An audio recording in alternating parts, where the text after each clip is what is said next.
साग्रजातम् श्रीगुरु श्रीयुतकमलम् श्रीगुरुं वैष्णवांश्च श्रीरूपं साग्रजातं सैगण्यगुणार्जितं तं सजीवं सावद्वैतं सावधूतं परिजन सहितं कृष्ण चैतन्य देवं श्रीकृष्णपादान् सैगण्यललिता श्रीविशाखान्वितांश्च गुरुवे गौरचन्द्राय राधिकाय सदालय कृष्णाय कृष्णभक्ताय तद्भक्ताय नमो नमः। मांसाकल्पतरुभ्यश्च कृपा सिन्धुभ्येव च पतितानां पावनेभ्यो वैष्णवेभ्यो नमो नमः। जय श्री कृष्ण चैतन्य प्रभु नित्यानंद श्री अद्वैत गदाधर शिवासादि श्री गौर भक्त वृंद। हरे कृष्णा कृष्णा कृष्णा हरे हरे, हरे राम राम राम हरे हरे। तो आज हमारे कार्तिक पारसमणि का डे 5 है, जिसमें आज हम श्री दामोदर अष्टकम श्लोक 8, दाम बंधन लीला, कृष्ण जन्म लीला, पूतना वध लीला और शक्तासुर वध लीला पे कथा श्रवण करेंगे। तो सबसे पहले अनीता दीदी, आप श्लोक 8 की व्याख्या करने वाले हैं। हरे कृष्णा दीदी। हरे कृष्णा, राधे राधे। राधे राधे दीदी, हरे कृष्णा। आप स्टार्ट कर सकते हो दीदी। हरे कृष्णा।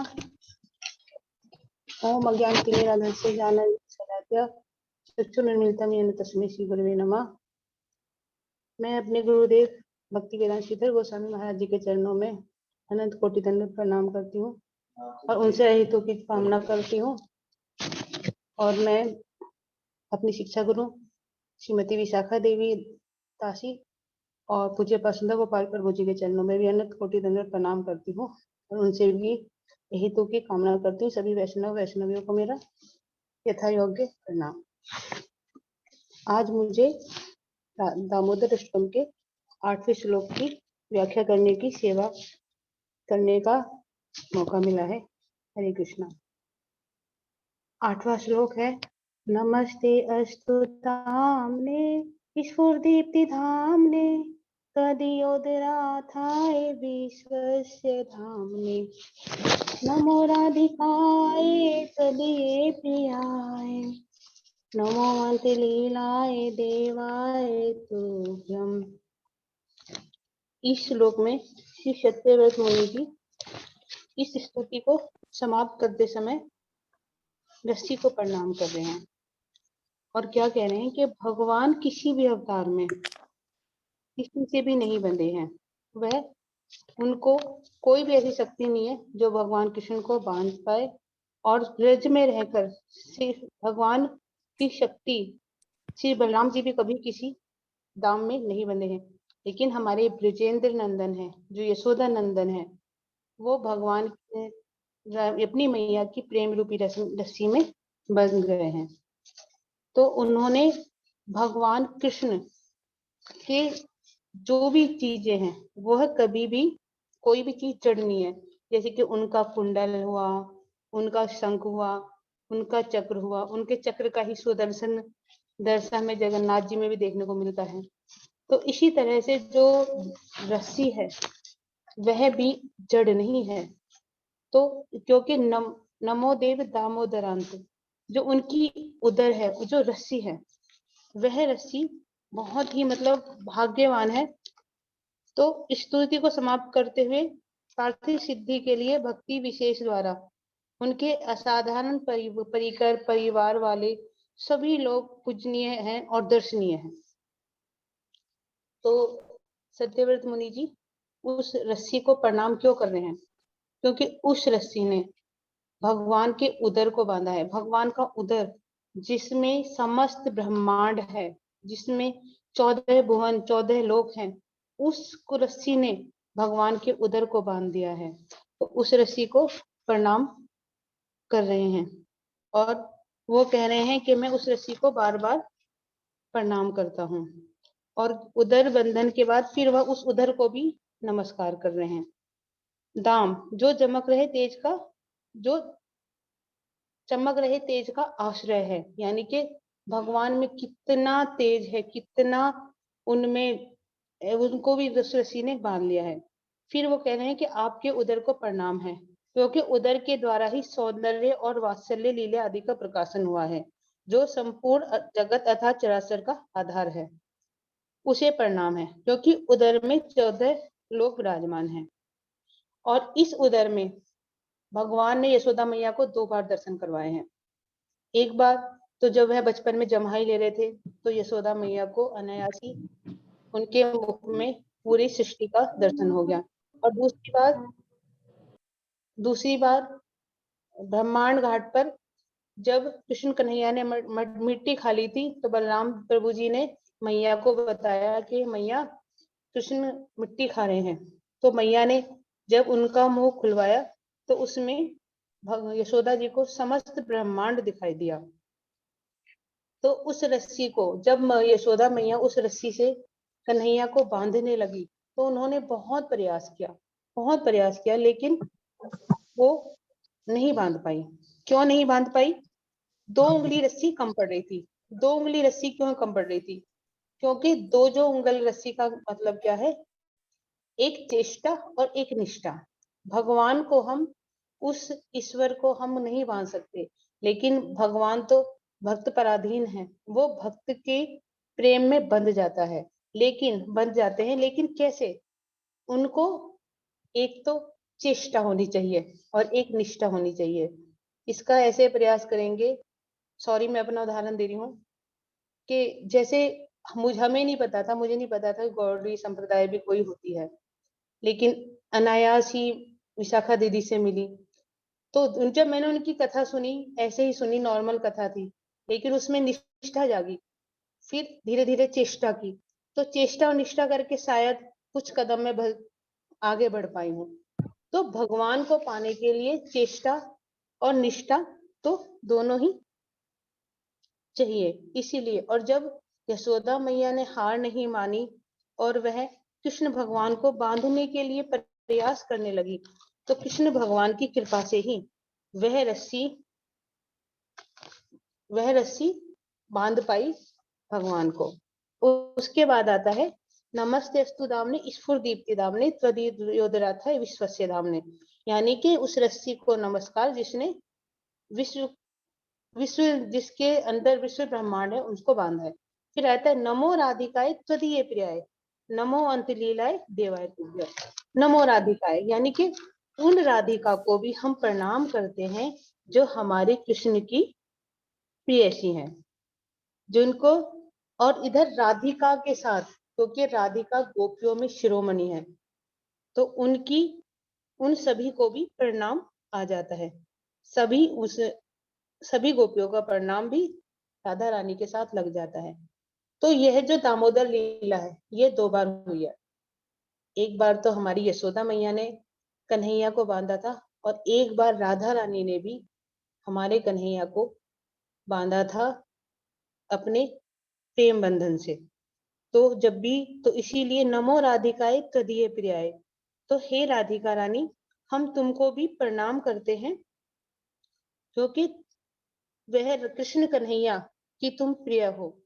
और फिर कृष्ण, ये जो लीला है यह इतनी घनिष्ठ है, इतनी मतलब बहुत उच्च कोटि की लीला है, और इसको अनाधिकारी भक्त नहीं समझ सकता। तो इसीलिए सत्यव्रत मुनि जी ये भी कह रहे हैं नमो अंत लीलाए देवाय तुभ्यम, क्योंकि इसीलिए फिर वो कह रहे हैं कि नमो अंत लीलाए, इतनी प्यारी राधिका जी के होने कारण उनकी कुछ लीलाएं गोपनीय हैं, जिनमें रास क्रिया का वर्णन करने की इच्छा होने पर भी ये लीलाएं परम गोपनीय हैं। इसलिए इन लीलाओं के साथ वह कह रहे हैं नमो अंत लीलाए देवाय तुभ्यम, अर्थात मेरी ईश्वरी तो राधा जी हैं, और उनके प्राणनाथ श्री कृष्ण हैं। श्री राधा के समस्त संबंध से ही मेरा कृष्ण से संबंध एवं प्रीति है। इस तरह से सत्यव्रत मुनि जी हमारी राधिका रानी को तो प्रणाम करते हैं, और हमें क्या शिक्षा देने का प्रयास करते हैं कि हमें राधा दास्य बनना है। राधा दास्य क्यों? कि हमको खुद नहीं पता, अगर हमारे सामने कृष्ण भगवान आ भी जाएंगे तो हमें यही नहीं पता कि हम उनसे मांगे क्या, या हम उनकी किस तरह से सेवा करें। तो अगर हम राधा रानी जो हमारी वो इतनी कृपा मूर्ति है, इतनी कृपा वाली है, कि वह थोड़े से प्रयास से ही हमें अपने भजन का आशीर्वाद देती है। और फिर अंत में प्रणाम करते हुए सत्यव्रत मुनि जी क्या कहते हैं, भजामि राधा प्रविंदम नेत्राम स्मरामि राधाम मधुस्ताम श्याम वंदामि राधा करुणा भद्राम ततो मान्या अस्ति गतिन कापी। इस तरह से वह अपनी लीला को प्रणाम करते हैं। हरे कृष्णा। कुछ भूल हो गई हो तो क्षमा चाहती हूँ। वांछा कल्पतरुभ्यश्च कृपा सिंधुभ्यः एव च पतितानां पावनेभ्यो वैष्णवेभ्यो नमो नमः। हरे कृष्णा। हरे कृष्णा दीदी, बहुत अच्छा बोला आपने। कैसे सत्यव्रत मुनि श्रीमती राधिका की आराधना तक आए, बहुत ही सुंदर कथा थी दीदी। सबको बहुत अच्छा लगा होगा आपसे सुनकर। तो कृष्णा अब दीदी, हरे आप मनस्वी हरि बोल हरि बोल। मनस्वी ने कर ही दिया। अगली लीला पुष्पा माता। हरे कृष्णा माता। माता आपका म्यूट है, आवाज नहीं आ रही। म्यूट नहीं है, हाँ आवाज जी, नहीं अब आ रही है, अब आ रही है, अब आ रही है, अब आ रही है। अब आ रही है। हाँ जी। ओम अज्ञानतिमिरन्धस्य ज्ञानाञ्जनशलाकया चक्षुरुन्मिलितं येन तस्मै श्री गुरुवे नमः। श्री कृष्ण चैतन्य प्रभु नित्यानंद श्री अद्वैत गदाधर शिवासादि गौर भक्तवृंद।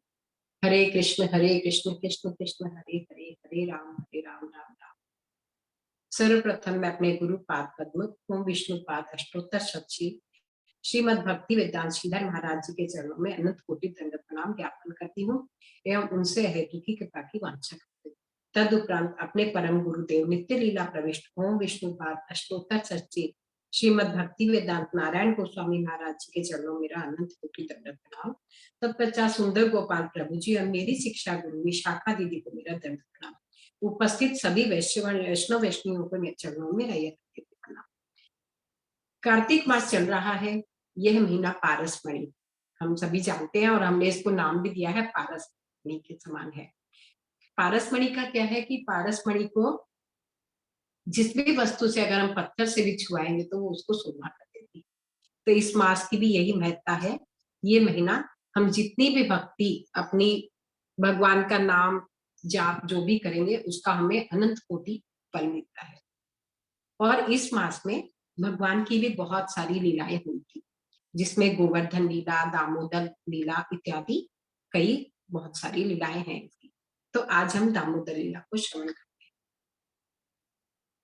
मैया यशोदा ने कृष्ण को रस्सी से बांधा था, इसलिए श्री कृष्ण भगवान का एक नाम दामोदर भी हुआ। और यह लीला कार्तिक मास में हुई थी, इसलिए इस मास को हम दामोदर मास भी कहते हैं।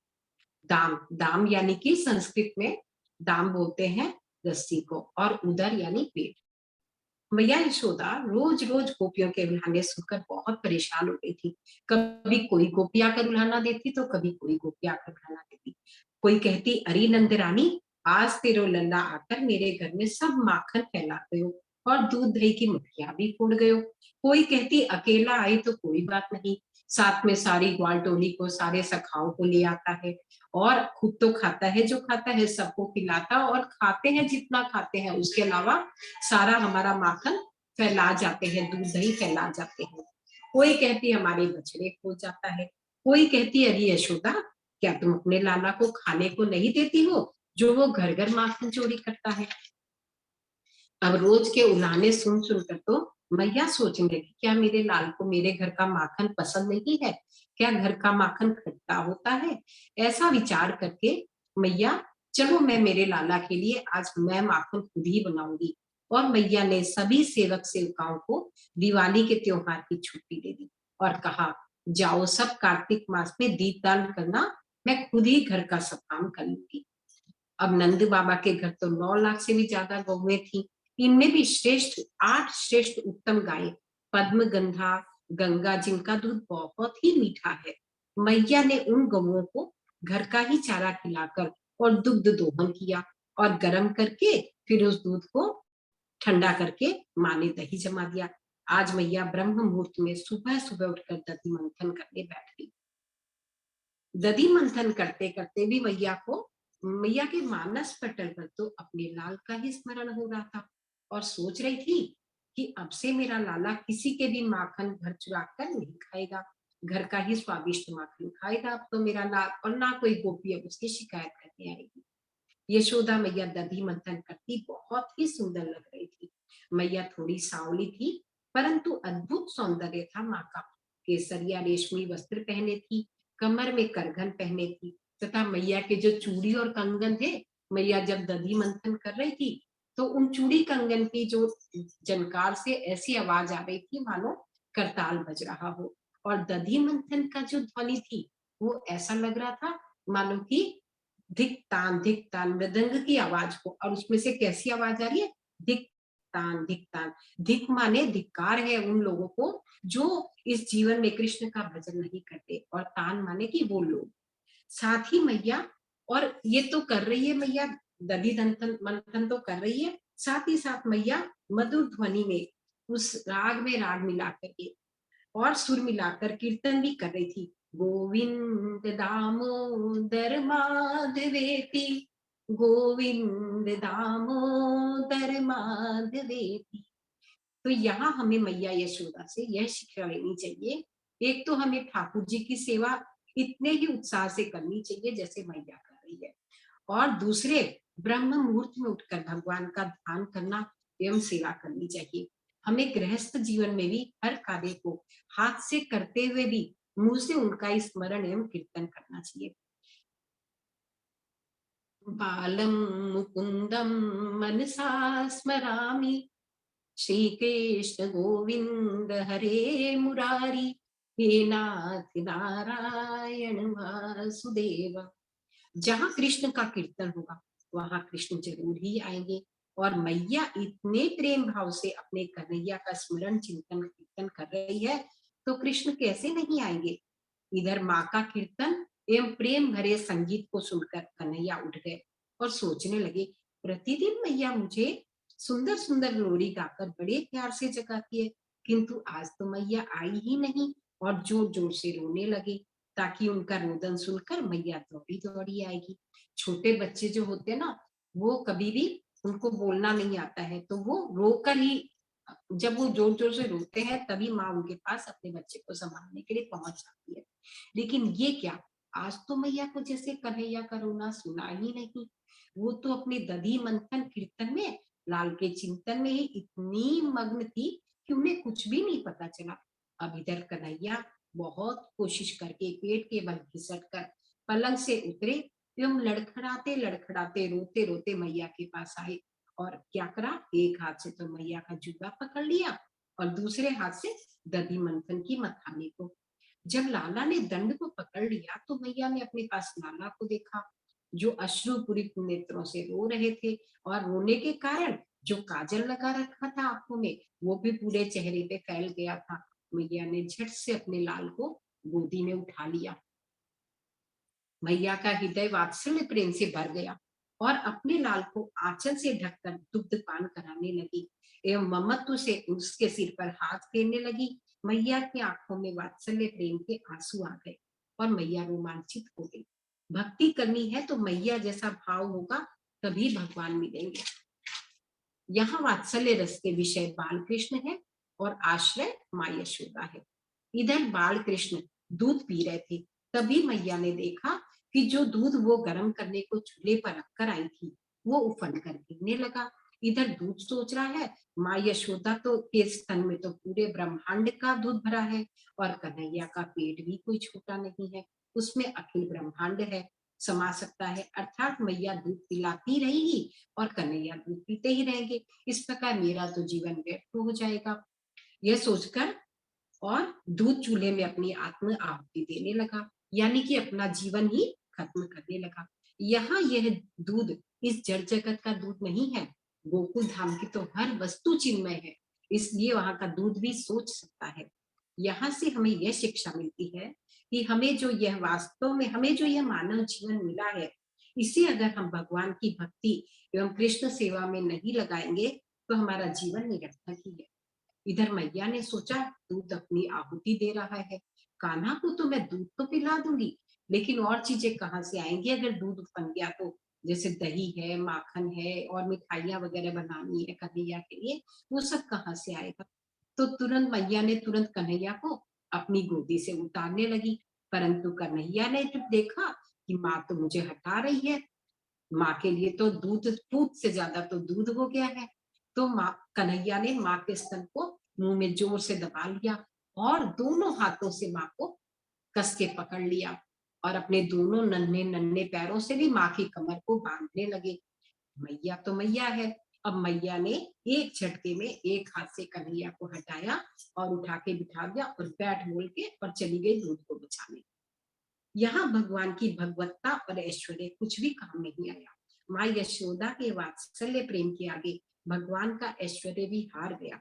जिस नन्हे से बाल कृष्ण में सहस्त्र हाथियों का बल रखने वाली पूतना अपने आप को नहीं हटा पाई थी, उन्हीं सर्वशक्तिमान कन्हैया को मैया ने एक ही हाथ से एक झटके में नीचे उठाकर बिठा दिया। यहाँ मैया के वात्सल्य प्रेम के आगे सर्वशक्तिमय की ऐश्वर्यता पराजित हो गई और ब्रजमंडल में तो है ही सिर्फ माधुर्य प्रेम की ही प्रचुरता है, सिर्फ माधुर्य प्रेम ही है, वहां ऐश्वर्य तो है ही नहीं। मैया ने जल्दी से जाकर दूध को ठंडे पानी के छींटे देकर सांत्वना दी, तुम्हें मैं कृष्ण की सेवा में नियुक्त करूंगी, तुम अपने प्राणों की आहुति मत दो। इधर इधर क्या हुआ? इधर नटखट कृष्ण को तो बहुत गुस्सा आ गया जब मैया गोद से उतारकर दूध की सेवा में चली गई। क्रोध के मारे उनके छोटे छोटे मुलायम होठ कांपने लगे और गुस्से में मटकी को पलटने की कोशिश की, पर देखा कि मटकी तो उनसे पलटी नहीं गई क्योंकि बहुत बड़ी थी, कन्हैया छोटे थे। अब क्या करा? पास में देखा सिल लोढ़ा रखा था। अब तो गए कन्हैया और जाकर के लोढ़ा उठा के लाए और मारा खींच के मटके के, मटका फूट गया और दही भी सारा बहने लगा। खड़े होकर देखने लगे, लेकिन तभी ध्यान आया, अरे अभी तो मैया आने वाली है, और दौड़े नंद भवन के एक कक्ष की तरफ। उसमें घुस गए। कक्ष में 2 दरवाजे थे। नंद भवन में जो कक्ष था उसमें 2 दरवाजे थे। एक दरवाजा खुलता था अंदर की ओर और दूसरा दरवाजा बाहर राजमार्ग की ओर खुलता था। दो अब कृष्ण ने दोनों दरवाजे खोल दिए। अब क्या देखा? उसी कमरे में एक उखल उल्टी रखी थी और माखन का छींका भी टका था। अब क्या था?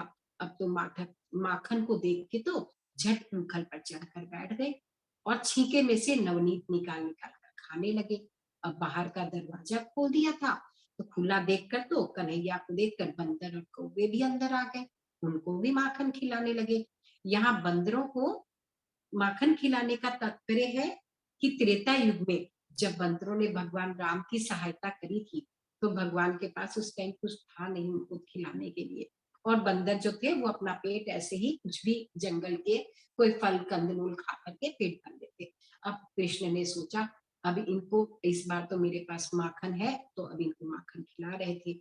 यही सोच करके, और काकभूसुंडी जो कौवे जो है, काकभूसुंडी जो उनके भक्त है, अतः कौवों को भी माखन खिला रहे थे। अब मैया दूध को उतार कर और हड़बड़ा कर अपना हाथ साड़ी के पल्लू से पोंछती हुई जब आई कि मेरा लाल भूखा है, पर मैया ने आकर क्या देखती है, अरे मटका तो फूटा पड़ा है और सारा दही भी बह रहा है। मैया समझ गई कृष्ण भी वहां नहीं है। मैया समझ गई ये जरूर इसी की हरकत है, और आज मैया के ये समझ में आ गया कि जो गोपियां शिकायत लेके आती है वो शिकायत कोई ऐसे ही नहीं लेके आती है, ये है नटखट, ये करता है जरूर, ये ऐसी शरारतें वहां भी जाके करता होगा। अब मैया ने देखा कन्हैया के नन्हे नन्हे पैरों के चिन्ह जो दही में उन्होंने दही में से पैर रख के और वो गए थे नंद भवन में जो कमरे में जाके छुपे थे। अब मैया ने देखा उसी उन्हीं के पद चिन्हों को पीछे पीछे मैया गई, और मैया ने जब जाके देखा, कमरे में झांक के देखा, तो देखती क्या यहाँ तो बंदरों को और कौवों को माखन खिला रहे हैं, खुद भी उखल के ऊपर बैठ के माखन खा रहे थे। माँ तो अब माँ को हंसी भी आ रही थी और माँ को ये भी लग रहा था कि कहीं पता ना चल जाए, तो माँ अपनी हंसी को रोकने के लिए आंचल के साड़ी के आंचल से दबा करके हंसने लगी। और अब मैया ने सोचा अब पकड़ो इसको। मैया ने एक लकड़ी उठाई और चुपके चुपके बिल्ली की तरह दबे पांव उस कमरे की तरफ गई। अब मैया ने जब अंदर जाके देखा तो क्या देखा, एक उखल उल्टा रखा है, उस पर यह नटखट बैठा छींके से निकाल निकाल कर माखन कुट्टी खा रहा है और कौवों को भी खिला रहा है। अच्छा अब क्या हुआ, अब माँ जब अंदर जा रही थी तो कृष्ण की तो पीठ थी माँ की तरफ, लेकिन जो बंदर और कौवे थे उनको माँ दिख गई और वो जल्दी से बाहर भागे राजमार्ग के दरवाजे से। और जब वो लोग भागे कृष्ण को समझ में आ गया अचानक ये सब क्यों भाग गए। अब ये समझ गए, इन्होंने पीछे घूम के देखा, देखा तो मैया आ रही है, पीछे तो मैया खड़ी है छड़ी लेकर के। बस अब क्या था, अब तो बचना था। झट से ओखली से छलांग लगाई और भागे डर के मारे राजमार्ग पर और सोचने लगे अब मैया तो राजमार्ग पे आएगी नहीं, मैया कैसे आ सकती है राजमार्ग पर, ये तो राजमाता है। अब जो भागे, लेकिन अब कल क्या है, दिवाली का समय है, इसलिए कल तो इंद्र यज्ञ होने वाला है और जितने भी वहां पर ग्वाल बाल थे वो सब गए हुए थे उसकी तैयारी में। तो माता भी राजमार्ग पर पीछे पीछे भागी, भागने लगी। मैया ने कहा देख कन्हैया रुक जा नहीं तो बहुत दंड दूंगी। रुक गए। मैया ने पूछा अच्छा बताओ तुमने मटकी क्यों फोड़ी। तो बोलने लगे मैया वो मैंने नहीं फोड़ी। तो कैसे फूट गई मटकी। अरे मैया वो तो तुम जब जा रही थी ना दूध को बचाने के लिए, तो तुमने जो अपने पैरों में सोने के मोटे मोटे कड़ूले पहन रखे हैं उसी की लग गई थी और उसी से मटकी फूट गई, मैंने थोड़ी फोड़ी है मटकी। अब मैया ने पूछा अच्छा बता इतना दही बर्बाद करा तुमने और फिर माखन खिला रहे थे बंदरों को और इनको। मैया बंदरों को माखन मैं थोड़ी खिला रहा था, वो तो जिसने बंदरों को बनाया वो माखन खिला रहे थे। मैया को बड़ी हंसी आने लगी इनकी नटखट बातें सुन के। लेकिन मैया ने फिर धीरे धीरे मैया इनके पास गई और जाकर के मैया बोली तुम तो बड़े चोर हो। तो बोले हमारे वंश में तो नंद बाबा के वंश में कोई चोर है नहीं, चोर तुम्हारे ही कुल में कोई चोर होगा। ये क्यों बोला, क्योंकि यशोदा मैया के कुल में एक दूत था जिसका नाम था चोर। यह सुनकर तो मैया सोचने लगी देखो कितना नटखट है, और बातों में लगाकर मैया ने धीरे धीरे मैया बातें करती रही और उनसे धीरे धीरे उनके पास पहुंचती रही और धीरे से जाके पीछे से मैया ने झट से कन्हैया का हाथ पकड़ लिया। अब कन्हैया डर गए, अब तो मैया ने पकड़ लिया, अब तो मैया पीटेगी, मैया मारो मत, मैया मारना मत, मैया मारना मत करके रोने लगे।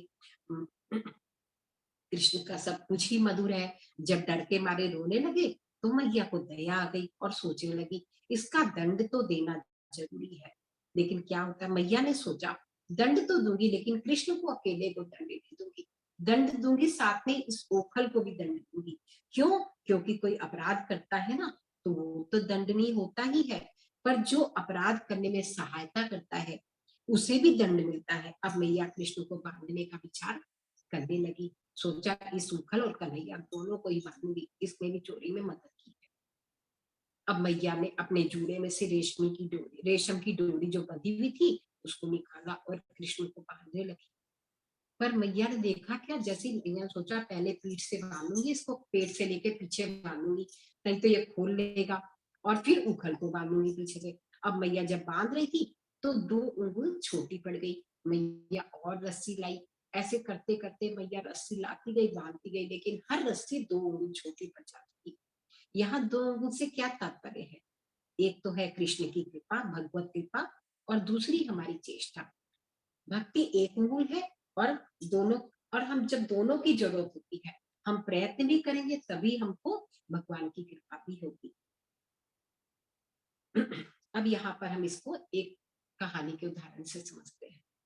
एक आदमी जा रहा था रास्ते पर और रास्ते पे जा रहा है और वो एक कुएं में गिर गया। ठीक है, अब वो कुएं में गिर गया, कुएं में गिर के वो आवाज लगा रहा है बचाओ बचाओ मुझे बचाओ। वहां से एक आदमी और जा रहा, उसने उसकी आवाज सुनी तो उसने कहा ठीक है मैं तुमको बचाता हूँ, मैं रस्सी अंदर डालूंगा तुम रस्सी को पकड़ के ऊपर आ जाना।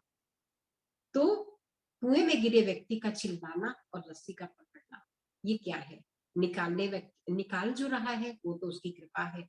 और उसी प्रकार जो वो आदमी जो गिरा है अब वो प्रयास ही नहीं करेगा अगर बाहर निकलने का, तो रस्सी डालने वाला कैसे उसको निकालेगा। इसी प्रकार ये जो संसार है ये एक अंधकूप है और इसमें भगवान, रस्सी जो है वो भगवान की कृपा है और हमारी जो प्रार्थना है, साधक की चेष्टा या साधना है, वो ही उसी से भगवान हमको बचा पाएंगे। अगर हम भगवान की भक्ति नहीं करेंगे तो सिर्फ कृपा भी कहाँ तक होगी। भगवान तो सब पे कृपा करते हैं, लेकिन उसके लिए हमें प्रयत्न भी तो करना पड़ेगा। अब मैया ने प्रतिज्ञा कर ली कि मैं तो आज इसको बांधूंगी ही बांधूंगी। मैया ने प्रतिज्ञा कर ली।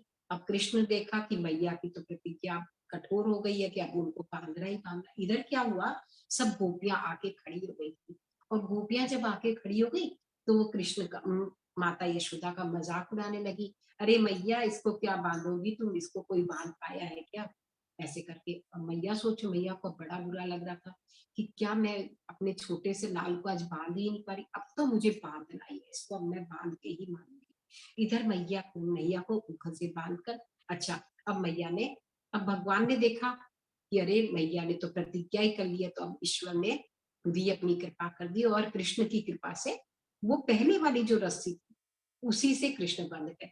अब इधर मैया कन्हैया को ऊपर से बांध के और चली गई, अपने कार्यों में व्यस्त हो गई। अब सभी सखा आ गए कृष्ण के पास सारे, और आके सबके सब, ला कन्हैया हम तेरी रस्सी खोल देते, ला कन्हैया हम तेरी रस्सी खोल देते हैं। जब देखा किसी से नहीं खुली तो मधुमंगल ने कहा तुम हटो सब, मैं खोलता हूँ। मधुमंगल ने खोला, लेकिन मधुमंगल से भी रस्सी नहीं खुली। यहाँ तात्पर्य यह है, ये वात्सल्य का बंधन है, ये वात्सल्य से ही खुलेगा। ये माँ यशोदा और बाबा के अलावा कोई नहीं खोल पाएगा। भगवान की प्रत्येक लीला रहस्यों से भरी होती है। वे कब कौन सा काम किस हेतु से करेंगे यह कोई नहीं जानता। उनकी लीला का हेतु होता है और अपने भक्तों को आनंद देना और उन्हें भव बंधन से मुक्त करना। अब यहाँ भगवान की एक और सुंदर लीला घटित हुई जिसे हम श्रवण करेंगे। मैया कन्हैया को बांधकर चली गई। अब कन्हैया ने विचार किया, मैया अपना काम कर रही है, मैं भी अपना काम कर लूं। नंद भवन के आंगन में यमलार्जुन नाम के दो वृक्ष खड़े थे, जो नारद मुनि के श्राप से वृक्ष हो गए थे। ये दोनों कुबेर के पुत्र थे, और एक बार ये दोनों, इन्होंने एक बार नारद जी का अपमान किया था, तो नारद जी ने इनको श्राप दे दिया था। और जब इन्होंने कहा कि भगवान हमें बचाओ, तो नारद जी ने कहा ठीक है, अब ये श्राप तो दे दिया गया है, लेकिन इसके साथ हम आपको एक वरदान भी देते हैं। और इस प्रकार जब भगवान त्रेता युग में आएंगे तब वो ही आपका उद्धार करेंगे। तो नल कुबेर और दूसरे का नाम था मणिग्रीव। इनका उद्धार करना था भगवान को। भगवान ने अपनी लीला, उनको ध्यान आ गई कि अब मुझे वापस ये लीला करनी है। कन्हैया सखाओं के साथ में उखल को, अब कन्हैया ने कहा देखो अब एक काम करो, सारे सखाओं से कहा ये तुमसे रस्सी तो नहीं खुल गई, तुम एक काम करो, तुम इस उखल को पीछे पीछे से लुढ़काओ और मैं आगे आगे बढ़ता हूँ। अब कन्हैया धीरे धीरे आगे आगे बढ़ने लगे और सारे सखा उखल को पीछे से घसीटते हुए ले जाने लगे। अब क्या हुआ, भगवान तो आगे निकल गए, कृष्ण तो आगे निकल गए, लेकिन जो उखल थी वो आकर के दोनों पेड़ों के बीच में अटक गई और बीच में फंसा दिया। और फिर फंसा करके, और भगवान को तो अपनी लीला करनी थी, अब उन्होंने जोर से खींचा, देखो रस्सी नहीं टूटी, लेकिन उखल से वो दोनों वृक्ष धड़ाम से दोनों साइड में गिर गए। उनमें से दो दिव्य पुरुष प्रकट हुए और इस प्रकार उन दोनों को अपने वृक्ष अवतार से मुक्ति मिल गई। इस प्रकार प्रभु की उखल बंधन लीला भी हो गई और साथ ही साथ नल कुबेर और मणिगिरी का भी उद्धार हो गया। अब इधर क्या हुआ, सभी ब्रजवासी डर के मारे जब आवाज सुनी दोनों पेड़ों के गिरने की, विशाल काय पेड़ थे, और जब इनकी इतनी जोर की ध्वनि हुई तो सारे लोग वहां के ब्रजमंडल में जितने भी थे, गोपियां, मैया यशोदा, बाबा सब आए, सखा सब आए, ये क्या हुआ, काहे की आवाज आई। अरे इतने बड़े बड़े वृक्ष कैसे धराशायी हो गए, ना कोई आंधी आ रही है, ना कोई तूफान आया, बारिश भी नहीं हो रही है, हुआ तो क्या हुआ। अब सभी ब्रजवासी गोपियों सभी ने देखा दोनों पेड़ गिरे पड़े हैं। अब मैया का क्या हाल हुआ, मैया तो डर के मारे भूत बन के बैठ गई। बार बार वो तो यही सोच रही है, ये दोनों पेड़ साइड में गिर गए, अगर ये मेरे कन्हैया के ऊपर गिर जाते तो आज क्या होता, आज तो मैं अपने आप को कैसे माफ करती। और मैया बस भूत बन गई, मैया तो ना बोली ना रोई ना हंसी, कुछ नहीं।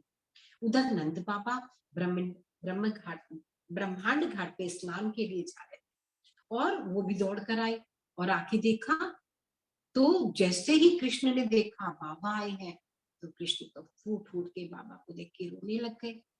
अब बाबा ने कन्हैया को गोद में ले लिया, उसकी उनकी रस्सी खोली और कन्हैया को गोद में चुप कराते हुए प्यार करते पूछे, ये बताओ ये हुआ कैसे, किसने बांधा है, तुम्हें बताओ। है, जिसने मेरे नन्हे कोमल बालक को इतनी निष्ठुरता से बांधा है, उसे तो मैं मारूंगा। बहुत पूछने पर कन्हैया ने बाबा को रोते रोते बताया, बाबा मैया ने बांधा है।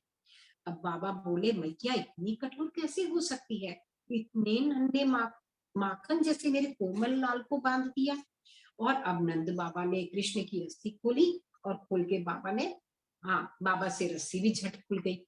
अब झट रस्सी खुल गई, क्यों खुल गई? क्योंकि ये वात्सल्य की रस्सी थी और ये वात्सल्य से ही खुलेगी, सखाओं से नहीं खुली। अब नंद बाबा ने गुस्से में मैया की तरफ देखा, भेकुटी तानते हुए, और अपने दोनों पुत्रों, बलराम जी को भी गोदी में उठाया, कृष्ण को भी गोदी में उठाया, और उठा करके और कृष्ण को एक गुड़ का लड्डू दिया खाने के लिए। और बाबा दोनों को लेके ब्रह्म घाट की तरफ, ब्रह्मांड घाट में चले गए स्नान करने के लिए। अब बाबा दोनों को लेकर ब्रह्मांड घाट के स्नान, सभी को भूख लगी थी। अब बाबा ने क्या करा, वहां नहला धुला करके अब गाय का धरोष यानी कि सीधा गैया धो के और उसकी धार ही सीधी से अपने दोनों बच्चों को दूध पिलाया। अब मैया तो यहाँ घर में ना कुछ कर रही है, मैया डर के मारे भूत बनी बैठी, एक कमरे में बैठी और रो रही है। अब मैया के पास, अब यहाँ इधर बाबा आ गए दोनों बच्चों को लेकर के, अब सब लोग भी आ गए, रोहिणी मैया आई, सबने कहा कन्हैया जाओ अपनी मैया के पास चले जाओ, जाओ मैया। नहीं, मैं मैया के पास नहीं जाऊंगा। मैया ने, मैं मैया के पास नहीं जाऊंगा। तो तुम क्या करोगे, किसके पास सोगे? मैं बाबा के पास सो जाऊंगा। और खाओगे क्या? मैं मैया, बाबा ही मुझे दूध पिला देंगे, मैं नहीं जाऊंगा मैया के पास। अब रोहिणी मैया ने कहा, इशारा करके कहा, और यदि तुम्हारी मैया राम नाम हो गया तो क्या करोगे? अब तो कृष्ण ने जैसे ही सुना, अब तो रोहिणी मैया की गोद से उतर के और भाग के अपनी मैया के जाके लिपट गए। मैया ने भी अपने कन्हैया को जोर से उठा लिया, और इस प्रकार कृष्ण बोले, नहीं मेरी मैया को कुछ नहीं होगा, मेरी मैया को कुछ नहीं होगा। और ये रोना देख करके तो वहां जितने लोग खड़े थे, बलराम, नंद बाबा और जितने गोप ग्वाल सखा, सबके आंखों से आंसू निकलने लगे, सब रोने लगे। इस प्रकार श्री कृष्ण नंद बाबा एवं यशोदा मैया के घर में, और इतने में ही गोप गोपनी जो वहां उपस्थित सभी रोने लगे, और फिर रोहिणी मैया ने सबको भोजन कराया, और इस प्रकार से यहाँ पर सब सामान्य हुआ। इस प्रकार श्री कृष्ण नंद बाबा एवं यशोदा मैया के घर में ये नन्हे बालक मानवीय बालक की भांति अपने सुंदर, मनमोहक एवं नटखट लीलाएं कर रहे थे। भगवान को अपने वश में कौन कर सकता है? एक शुद्ध भक्त ही भगवान के चरण कमलों पर स्वयं को अर्पित कर देता है, चाहे वो उसकी रक्षा करे या उसे मिटा दे। उसी प्रकार भगवान भी अपने भक्त की रक्षा करने के लिए दिव्य प्रसन्नता का अनुभव करते हैं। इसका प्रत्यक्ष उदाहरण श्री कृष्ण द्वारा माता यशोदा के प्रति समर्पण है। भक्त के हृदय में सदा गोविंद विराजमान रहते हैं, और स्वयं भगवान भी कहते हैं, मेरे भक्त मुझे प्राणों के समान प्यारे हैं। यहाँ तुम्हारे हृदय सदा गोविंद विश्राम, गोविंद कहे मम वैष्णव प्राण। यहीं पर मैं अपनी वाणी को विश्राम देती हूँ, और मुझसे कोई त्रुटि हुई हो तो माफ करिएगा। वांछा कल्पतरुभ्यश्च कृपा सिंधुभ्यश्च। हरे कृष्णा दीदी, बहुत सुंदर चित्रण आपने दिखाया हमें इस लीला का। बिल्कुल ऐसा लग रहा था जैसे सामने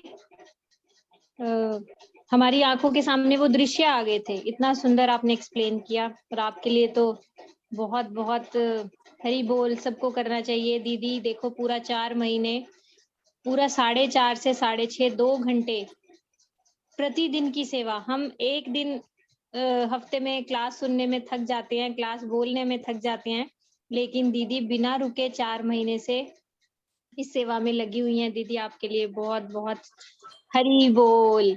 आप तो सेवा में जो है ना सबसे आगे हो, और यही एक वैष्णव का लक्षण होता है कि सेवा जब भी उसे मिले उसे पूरे उसके साथ एब्जॉर्ब होके करनी चाहिए, और एकदम सिंसियरिटी से। तो वो आपसे अच्छा कोई मेरे को दिखाई नहीं देता, जितना सिंसियरिटी से आप करते हो ये 4 महीने की पूरी सेवा।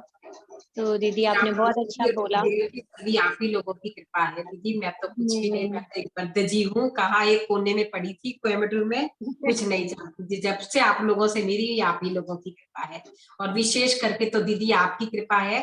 आप तो मेरी शिक्षा गुरु हो, आपने ही मुझे इस रास्ते पे आगे बढ़ाया। नहीं दीदी, आपके अंदर सेवा वृत्ति है, इसलिए आप इतनी अच्छी सेवा कर पाते हो। तो आपको बहुत बहुत साधुवाद है, हरि बोल आपके लिए। इस लीला में एक छोटा सा वो और मैं ऐड करना चाहूंगी कि यहाँ पर हमने देखा कि यशोदा मैया कृष्ण को एकदम से छुड़ा के नीचे बिठा देती हैं और कृष्ण रो रहे होते हैं। तो ऊपर से देखने में तो क्या लगता है कि कृष्ण को तो तंग कर दिया यशोदा मैया ने, रुला दिया, तो ये तो भक्ति नहीं हुई। और दूसरी ओर देखा जाता है जो चाणूर और मुष्टिक हैं वो कृष्ण पे के साथ मल्ल युद्ध कर रहे हैं। कृष्ण को बड़ा आनंद आ रहा है क्योंकि वीर योद्धा के कहीं लड़ाई करने का मौका मिले तो उसे आनंद आता है, तो कृष्ण तो एंजॉय कर रहे हैं वहां पे। तो ऊपर से कोई देखेगा तो चाणूर मुष्टिक तो भक्त दिखाई दे रहे हैं और मैया जो है अभक्त दिखाई दे रही है। लेकिन इसके पीछे जो रहस्य है वो रूप गोस्वामी जी ने जो अपना एक श्लोक दिया है, अन्याभिलाषिता शून्य, उसके अनुसार हमें समझना चाहिए कृष्ण अनुशीलन, अनुकूल कृष्ण अनुशीलन, मतलब जो हम कृष्ण के प्रति चेष्टाएं कर रहे हैं वो कृष्ण के प्रति अनुकूल होनी चाहिए, प्रतिकूल नहीं होनी चाहिए। क्योंकि जो चाणूर और मुष्टिक उनको ऊपर से प्रसन्नता तो दे रहे हैं, लेकिन उनके हृदय का भाव क्या है, इन्हें खत्म कर दे, मार दे, तो वो प्रतिकूल चेष्टा है। तो इसलिए चाणूर मुष्टिक ऊपर से भक्त दिखाई देने पर भी भक्त नहीं है। और मैया, उनकी हृदय की भाव क्या है कि इसको मैं और अधिक सुख कैसे पहुंचा दूं। तो वो दूध बचाने के लिए गई थी ना छोड़ के, तो मैया का जो भाव है वो अनुकूल है। कृष्ण अनुशीलन अनुकूलन, तो अनुकूल अनुशीलन जो करे वही भक्त होता है, वही भक्ति होती है। तो यहाँ पे एक और छोटा सा बस मैं ऐड करके, और दीदी आपको दोबारा से हरी हरी बोल। और अब हमारे साथ कौन है आगे दीदी, इससे आगे?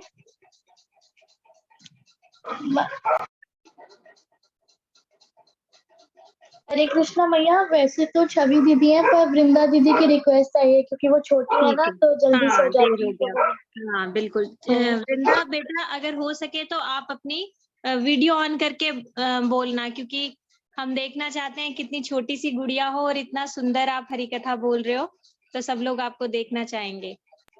अगर हो सके तो लास्ट में कर लेना, चाहे अगर कंफर्टेबल नहीं हो तो। वैसे कंफर्टेबल हो तो पूरे टाइम वीडियो ऑन रखना बेटा। हरी बोल बेटा। हरे कृष्णा। ॐ अज्ञानतिमिरान्धस्य ज्ञानाञ्जनशलाकया चक्षुरुन्मिलितं येन तस्मै श्रीगुरवे नमः। श्रीकृष्णचैतन्य प्रभु नित्यानन्द श्री अद्वैत गदाधर श्रीवासादि गौरभक्तवृन्द। हरे कृष्णा कृष्णा कृष्णा हरे हरे, हरे राम राम राम हरे हरे। सर्वप्रथम मैं अपने शिक्षा गुरु श्री भक्ति वेदांत सिद्धांति महाराज जी के चरणों में दंडवत कोटि प्रणाम ज्ञापन करती हूँ।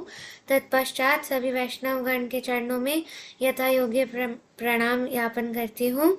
आज मैं वृंदा आप सबको शक्तासुर वध के बारे में बताने जा रही हूँ। अगर मुझसे कोई त्रुटि हुई तो कृपया मुझे क्षमा करें। हरे कृष्ण। श्री कृष्ण ने अपने बाल रूप में बहुत सारी सुंदर लीलाएं की। जब श्री कृष्ण 100 दिन के हुए, उस दिन यशोदा मैया ने ब्रज में उत्सव करवाया। यह उत्सव इसलिए हुआ क्योंकि उस दिन बाल कृष्ण ने करवट बदली थी। यह यशोदा माता ने देख लिया और उन्होंने सोचा कि अरे, हमारा लाला तो बड़ा हो गया है। आश्चर्य इसलिए है क्योंकि जो 100 दिन का बालक होता है वह शक्तिहीन और दुर्बल होता है, परंतु श्री कृष्ण ने तो करवट ही बदल ली थी। तो नंद बाबा और यशोदा मैया ने तुरंत ब्राह्मणों को बुलाया और ब्रज में उत्सव की तैयारियां शुरू करवाई। ब्राह्मणों ने ऋग्वेद, सामवेद, यजुर्वेद आदि वेदों से मंत्रों का उच्चारण करके स्वस्ति वाचन किया। यशोदा मैया सुंदर श्रृंगार करके कृष्ण को अपनी गोद में लेकर बैठ गई। कृष्ण को तब थोड़ी थोड़ी नींद आने लगी। यशोदा मैया ने सोचा कि सब ब्राह्मण ब्रजवासी आदि आए हुए हैं, तो मुझे तो इन मेहमानों का ध्यान रखना है, तो मैं कृष्ण को कहीं सुला देती हूँ। तो माता ने कृष्ण को पास में पड़े एक छकड़े में रख दिया। छकड़ा उस बैलगाड़ी को कहा जाता है जिसमें बैल नहीं होते, और उसके ऊपर भारी बर्तन रखे हुए थे जिनमें गोरस अर्थात दूध दही आदि था। मैया ने देखा कि छकड़े के आसपास छोटे छोटे बच्चे खेल रहे थे, तो मैया ने उन्हें कृष्ण का ध्यान रखने को कह दिया और रोहिणी मैया की सहायता करने चली गई। कृष्ण ने तब सोचा कि शास्त्र तो कहते हैं कि मैं रसराज हूं, और यह मेरे ऊपर किसने ये गोरस रख दिया है। इस लीला में गोरस का अर्थ इंद्रियों का रस भी है। भगवान को यह अच्छा नहीं लगा कि यह लोग तो उत्सव मना रहे हैं, जबकि ये उत्सव मेरे लिए है और मैं यहाँ अकेला बैठा हूँ। तो भगवान रोने लगे, क्योंकि वहां उत्सव चल रहा था, मंत्र उच्चारण हो रहा था, वाद्य यंत्रों की ध्वनि आ रही थी, इसलिए किसी को कृष्ण के रोने की ध्वनि सुनाई नहीं दी। जो बच्चे पास में खेल रहे थे, उन्होंने कृष्ण को रोते हुए देखा। फिर उन्होंने सोचा कि अरे छोटा बच्चा है, थोड़ी देर रोएगा फिर चुप हो जाएगा, तो फिर वह फिर खेलने लग गए।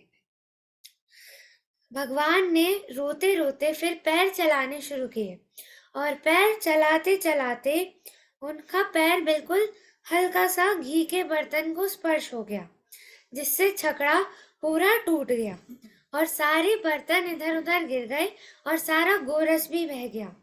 जब यह आवाज हुई तो सभी ब्रजवासी और सभी लोग जो वहां उपस्थित थे वह सब वहां दौड़े आए। सबने बच्चों से पूछा कि ये सब क्या हुआ, ये कैसे हुआ। तो जब बच्चों ने सारी बात बताई, पर किसी ने विश्वास ही नहीं किया कि एक छोटा सा बच्चा छकड़े को हिला कैसे सकता है। यह छकड़ा वास्तव में शक्टासुर था, एक असुर जो छकड़े के रूप में आया था। यह हिरण्याक्ष का पुत्र उत्कच नाम का था, जिसे लोमस ऋषि से शरीरहीन होने का श्राप मिला था। यह असुर ऋषि मुनियों को तंग करता था, उनके वस्त्र फेंक देता था, उनका ध्यान भंग करता था। इसलिए लोमस ऋषि ने उन्हें शरीरहीन होने का श्राप दिया था। लेकिन साधु वैष्णवों का श्राप हमेशा वरदान ही होता है। जब उत्कच ने क्षमा मांगी, तब लोमस ऋषि ने बोला कि मैं ये श्राप तो वापस नहीं ले सकता, किंतु तुम्हारा उद्धार अवश्य हो सकता है। जब अगले मनवंतर में श्री कृष्ण इस धराधाम पर आएंगे और तुम्हें लात मारेंगे, तब तुम्हें मुक्ति मिल जाएगी। इस लीला में उसने छकड़े का रूप लिया था, क्योंकि उसका कोई शरीर नहीं था। तो इस प्रकार जब भगवान कृष्ण ने उसे अपने पैर से लात मारी, तो उसका उद्धार हो गया। हम सब का भी उद्धार करें और हमें प्रेम प्रदान करें, ऐसे हमें राधा माधव से प्रार्थना करना चाहिए। वाञ्छाकल्पतरुभ्यश्च कृपा सिन्धुभ्य एव च पतितानां पावनेभ्यो वैष्णवेभ्यो नमो नमः। हरे कृष्णा कृष्णा कृष्णा हरे हरे, हरे राम राम राम हरे हरे। और ब्रह्मानंदे हरि हरे। बोल। बेटा बहुत सुंदर, बहुत सुंदर। आप कौन सी क्लास में पढ़ते हो? दीदी मैं 7th क्लास में हूँ। देखो 7th क्लास की गुड़िया और इतनी सुंदर ठाकुर जी की लीला सुना रही है। क्यों? क्योंकि इसके माता पिता भी भक्त हैं, इसकी मैया ने सिखाया इसे, है ना। ये कथा मम्मा ने प्रिपेयर करवाई है ना। जी दीदी। हाँ, तो देखो, इसलिए हमें ये देखना चाहिए कि हमें स्वयं भी भक्ति करनी चाहिए। यदि हम स्वयं करेंगे तो आगे हम अपने बच्चों को भी अच्छे संस्कार दे सकते हैं। देखो, इस बच्ची का ऐसा परिवार में जन्म हुआ है जहाँ पर इसको इतने सुंदर संस्कार मिले हैं। 7th क्लास की बच्ची और इतना सुंदर तत्व सिद्धांत समझा के हमें जो है ये कथा सुना रही है। तो हरि बोल बेटा। हरि बोल। तो शक्तासुर का जो है ये वध क्यों, क्योंकि जो भगवान की लीला है, प्रत्येक लीला के पीछे भगवान का कुछ ना कुछ शिक्षा देने का तात्पर्य होता है। तो अभी आपने पूतना वध की लीला सुनी होगी। पूतना वध मतलब क्या? सबसे पहले पूतना को ही भगवान ने क्यों मारा? क्यों? क्योंकि पूतना मतलब कपटता। वो ऊपर से तो अच्छी सुंदरी बन के आई थी, लेकिन अंदर से उसका क्या मन था? मार दो, ऊपर से कुछ और अंदर से कुछ और। तो इसी तरह यदि हमें भक्ति में प्रवेश चाहिए, भक्ति करना चाहते हैं, तो सबसे पहले हमें कपटता छोड़नी होगी। भगवान ने ये शिक्षा दी। तो जब ये शक्तासुर का ये है हमारे अंदर बैठी मान प्रतिष्ठा की इच्छा। मान प्रतिष्ठा का कोई रूप नहीं होता, कोई सामने से दिखाई नहीं देता। ये अंदर ही अंदर ऐसा भयंकर राक्षस का रूप ले लेता है कि हमें पता भी नहीं चलता कब हम अपने मान प्रतिष्ठा को चाहने के लिए और उसको ही पूरा करने के लिए वैष्णवों के चरणों में अपराध कर देते हैं, किसी को भला बुरा कह देते हैं। तो इस असुर से भी हमें भगवान ही बचा सकते हैं। तो भगवान से प्रार्थना करनी चाहिए कि भगवान, आपने जिन जिन असुरों को मारा, वो सारे असुर तो मेरे अंदर भी बैठे हैं, आप मेरा भी उद्धार कीजिए, इन सब असुरों को खत्म कीजिए। तो हमारे अंदर कभी भी मान प्रतिष्ठा की इच्छा नहीं आनी चाहिए। इसके लिए बहुत अधिक हमें सावधान रहना चाहिए। हरि बोल। अब छवि दीदी हमारे साथ हमें कुछ एक और सुंदर लीला सुनाएंगी। हरि बोल दीदी। आप भी दीदी अगर वीडियो ऑन कर सकते हो तो अच्छा रहेगा, बाकी जैसा आपको ठीक लगे। हरि बोल। जी मैया। हरे कृष्णा। सबसे पहले मैं अपने गुरुदेव श्रीधर महाराज जी को दंडवत प्रणाम करती हूँ। उसके बाद जितने भी वैष्णवी यहाँ पे कथा सुन रहे हैं उन सबको यथा योग्य प्रणाम करती हूँ। आज हम श्रवण करेंगे कि भगवान श्री कृष्ण की जन्म लीला। आज आप सब ध्यान से सुनिएगा, क्योंकि आज की कथा कितनी महत्वपूर्ण है। क्योंकि हम सुनेंगे कि भगवान का जन्म और प्रकाट्य। भगवान तो केवल प्रकट होते हैं, पर जन्म कैसे, तो ये अब मैं आपको आगे की कथा में बताऊंगी। भगवद गीता में भगवान कहते हैं कि उनका प्रकट्य और जन्म तथा कार्यकलाप सभी दिव्य हैं। जो उन्हें ठीक से समझ लेता है वह तुरंत ही वैकुंठ का भागी बन जाता है। भगवान का जन्म किसी नॉर्मल पर्सन की तरह नहीं होता। ऑब्वियसली बात है, क्योंकि वो भगवान है जिनको विगत कर्मों के बेसिस पर भौतिक शरीर धारण करना पड़े। भगवत गीता के सेकंड चैप्टर में भी भगवान ने ये कहा है कि मैं स्वेच्छा से प्रकट होता हूँ। अब हम श्रवण करेंगे कि भगवान जब प्रकट हुए थे तो उस टाइम पे कितना कैसा एनवायरनमेंट था, सब कुछ। तो जब भगवान का प्रकट होने वाले थे मथुरा में, तो उस टाइम पे भगवान, जैसे कि हमें पता है कि भगवान का जो जन्म है, प्रकट है, वो रोहिणी नक्षत्र में हुआ था। तो जो रोहिणी नक्षत्र है वो बहुत शुभ माना जाता है। और उस टाइम पे उस वक्त क्या हो रहा था कि जितने भी गंधर्व, किन्नर लोग, देवी देवता, जितने भी पशु पक्षी मयूर, सब अलग ही उसमें थे। गंधर्व नृत्य कर रहे थे और देवी देवता पुष्प की वर्षा कर रहे थे। ब्राह्मण अपना ध्वनिया मतलब बहुत सुंदर सुंदर गीत, ध्वनिया प्रकट गा रहे थे। और फिर जब भगवान देवकी और वासुदेव जी के समक्ष प्रकट होते हैं, तो उस टाइम पे बताया जाता है कि मतलब उस टाइम पे है कि जो देवकी मैया थी, उनका जो ग्लो था वो इतनी सुंदर थी। उनकी बॉडी, मतलब उनका जो ब्यूटी उनकी थी, बहुत ही सुंदर थी कि जैसे कोई देवी, वो साक्षात देवी लग रही थी। फिर जब भगवान उनके समक्ष प्रकट होते हैं, तो जो वासुदेव जी हैं, जब उनके चतुर्भुज दर्शन, मतलब शिशु रूप में जब उनके दर्शन करते हैं, तो बहुत आश्चर्यजनक हो जाते हैं। क्यों? क्योंकि उन्होंने शंख, चक्र, गदा, कमल पुष्प धारण किया होता है। तो वो समझ जाते हैं कि ये कोई साक्षात, मतलब ये कोई नॉर्मल बच्चा नहीं है, ये साक्षात भगवान प्रकट हुए हैं। और फिर वो वासुदेव जी जब उनके दर्शन करते हैं, तो वो थोड़ा दुख प्रकट करते हैं कि एक तो मैं बद्ध जीव, और ऊपर से मैं बंदी गृह में, ना मैं कोई उत्सव मना सकता, ना मैं कुछ कर सकता।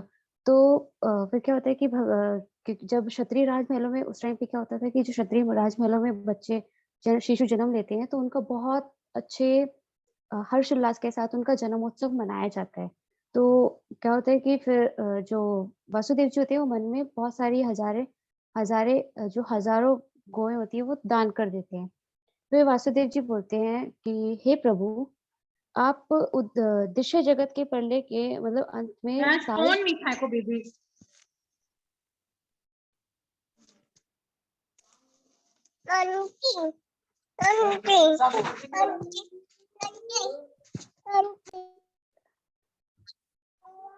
तो भगवान वासुदेव जी थोड़ा सा मतलब आश्चर्य प्रकट करते हैं कि हे भगवान कि आप देवकी के गर्भ में कैसे प्रकट हुए। फिर भगवान उनको बताते हैं कि यहाँ पे ना हमें आप बहुत अच्छे मतलब भगवान के प्रकट होने के रीजंस हमें पता लगेंगे। तो आप सुनना, एक जो भगवान बताते हैं कि स्वयंभू मनु के कल्प में मेरे पिता वसुदेव एक प्रजापति के रूप में थे जिनका नाम सुतपा था और उनकी पत्नी कृष्णी थी जिनसे उनका और जब उस समय ब्रह्मा जी ने आपको संतान उत्पन्न करने के लिए कहा तो आपने बहुत कठोर तपस्या करी 12,000 वर्षों तक। बहुत अपनी इंद्रियों को वश में करके बहुत अच्छे से नियम पालन करके अपनी तपस्या करी और जब वर मांगने का टाइम आया तो आपने बहुत ही निष्पाप मतलब निष्कपट अनकंडीशनल होके आपने सिर्फ ये वरदान मांगा कि ये भगवान जब जब हम जन्म लें तो आप हमें पुत्र रूप में प्राप्त हो। तो पहले उन्होंने सुतपा और कृष्णी की मतलब सुतपा और कृष्णी से उनका नाम कृष्णी गर्भ हुआ और दूसरा उनका आदित्य कश्यप के रूप में जब वासुदेव जी और देवकी जी ने जन्म लिया आदित्य कश्यप के रूप में तो उनका नाम उपेंद्र हुआ और उपेंद्र से वो वामन देव के रूप नाम से अ, अ, प्रख्यात हुए। फिर उसके बाद द्वापर में जब देवकी वासुदेव के रूप में जन्म लिया और कृष्ण नाम से मतलब कृष्ण नाम से वो प्रख्यात हुए। अब यहाँ पे एक प्रश्न और क्वेश्चन और उठता है कि वो नंद और यशोदा मैया के घर कैसे? तो यहाँ पे अब हम श्रवण करेंगे कि नंद और यशोदा के रूप में कैसे हुआ, मतलब भगवान को उनको पुत्र रूप में कैसे प्राप्त हुए। जब द्रोण थे वो वसु थे, मतलब जो नंद बाबा थे वो द्रोण थे और वसु थे मतलब वसु थे। तो उनकी पत्नी का नाम धरा था। तो उन्होंने ब्रह्मा जी की आराधना करी और वर मांगा कि जब हम पृथ्वी पर जन्म ले तो अ, जो भगवान श्री कृष्ण है वो उनकी हमें वात्सल्य भक्ति प्राप्त हो। फिर द्रोण और धरा भगवान के नित्य माता पिता मतलब नंद यशोदा के अंश हैं। ब्रह्मा जी के वरदान सफल करने के लिए भी भगवान ने जन्म लिया। फिर हमें एक रीजन और यहाँ पे पता चलता है कि जैसे अभी मैया ने पहले सुनाया था पुष्पा मैया ने कि जब माता सीता की खोज में जब भगवान राम जी निकले थे तो उस टाइम पे वानरों ने वानरों ने भगवान की बहुत हेल्प करी थी, वस्त्र भोजन काफी चीजें उनको मतलब दी थी। बट होता उल्टा है कि जो सेनापति होता है वो अपनी सेना को चीजें प्रोवाइड करता है, बट यहाँ पे उल्टा हुआ।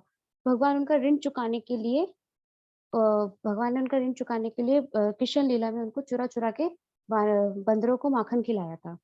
फिर इसका दूसरा एक और रीजन और यहाँ पे आता है कि जब पंचवटी में जब शूर्पणखा भगवान राम जी के पास आए मतलब विवाह का प्रस्ताव रखा था तो भगवान राम जी ने अपने मधुर वचनों से उनको चतुराई से लक्ष्मण जी के पास भेज दिया। लक्ष्मण जी के पास में उन्होंने विवाह का प्रस्ताव रखा तो लक्ष्मण जी बोलते कि मैं अपने भैया भाभी मतलब भगवान राम और सीता मैया की अ, दास्य भाव से सेवा करता हूँ। क्या तुम दास बनना पसंद करोगी? मतलब दासी बनना। तो जो शूर्पणखा होती है ना उसका काफ़ी गुस्सा आ जाता है, मतलब एक तरीके से उसका ईगो हर्ट हो जाता है, तो वो गुस्सा आता है, तो वो सीता माता को खाने के लिए तोड़ती है। तो भगवान राम जी उनको आदेश देते हैं कि लक्ष्मण इनको किसी भी अंग से अंगहीन कर दो। मतलब कि फिर लक्ष्मण जी उनका नाक और कान काट देते हैं और फिर द्वापर युग में वो कुब्जा के रूप में जन्म लेती है। और फिर यहाँ पे हम एक चीज़ और अच्छी से ये श्रवण करेंगे कि भगवान जब उनको कुब्जा को अपने अंगूठे से मतलब उसके कुब्जा का अंगूठा अपने अंगूठे से जब दबाते हैं, तो वो एक सुंदर रमणी बन जाती है और जब भगवान के सिर्फ स्पर्श मात्र से उसके हृदय में जो काम लोभ होता है वो सब खत्म हो जाता है और भगवत प्रेम भर जाता है। और यहाँ पे फिर एक और रीज़न और आता है कि जब बलि महाराज जी की जो बहन थी रत्नावली, वो जब उन्होंने वामन देव जी को देखा तो वो सोचते हैं कि काश उनको भी ऐसा एक पुत्र हो जिनको वो स्तनपान कराए। और फिर जब बलि महाराज जी से वामन देव जी उनसे उनकी सारी मतलब धन संपत्ति जब ले लेते हैं, तो रत्नावली बोलती है कि ऐसा मेरा बालक हो तो मैं उसको विष देकर मार दो। फिर दंडकारण्य वन में जो ऋषि दंडकारण्य वन में हरि बोल भैया म्यूट कर लीजिए।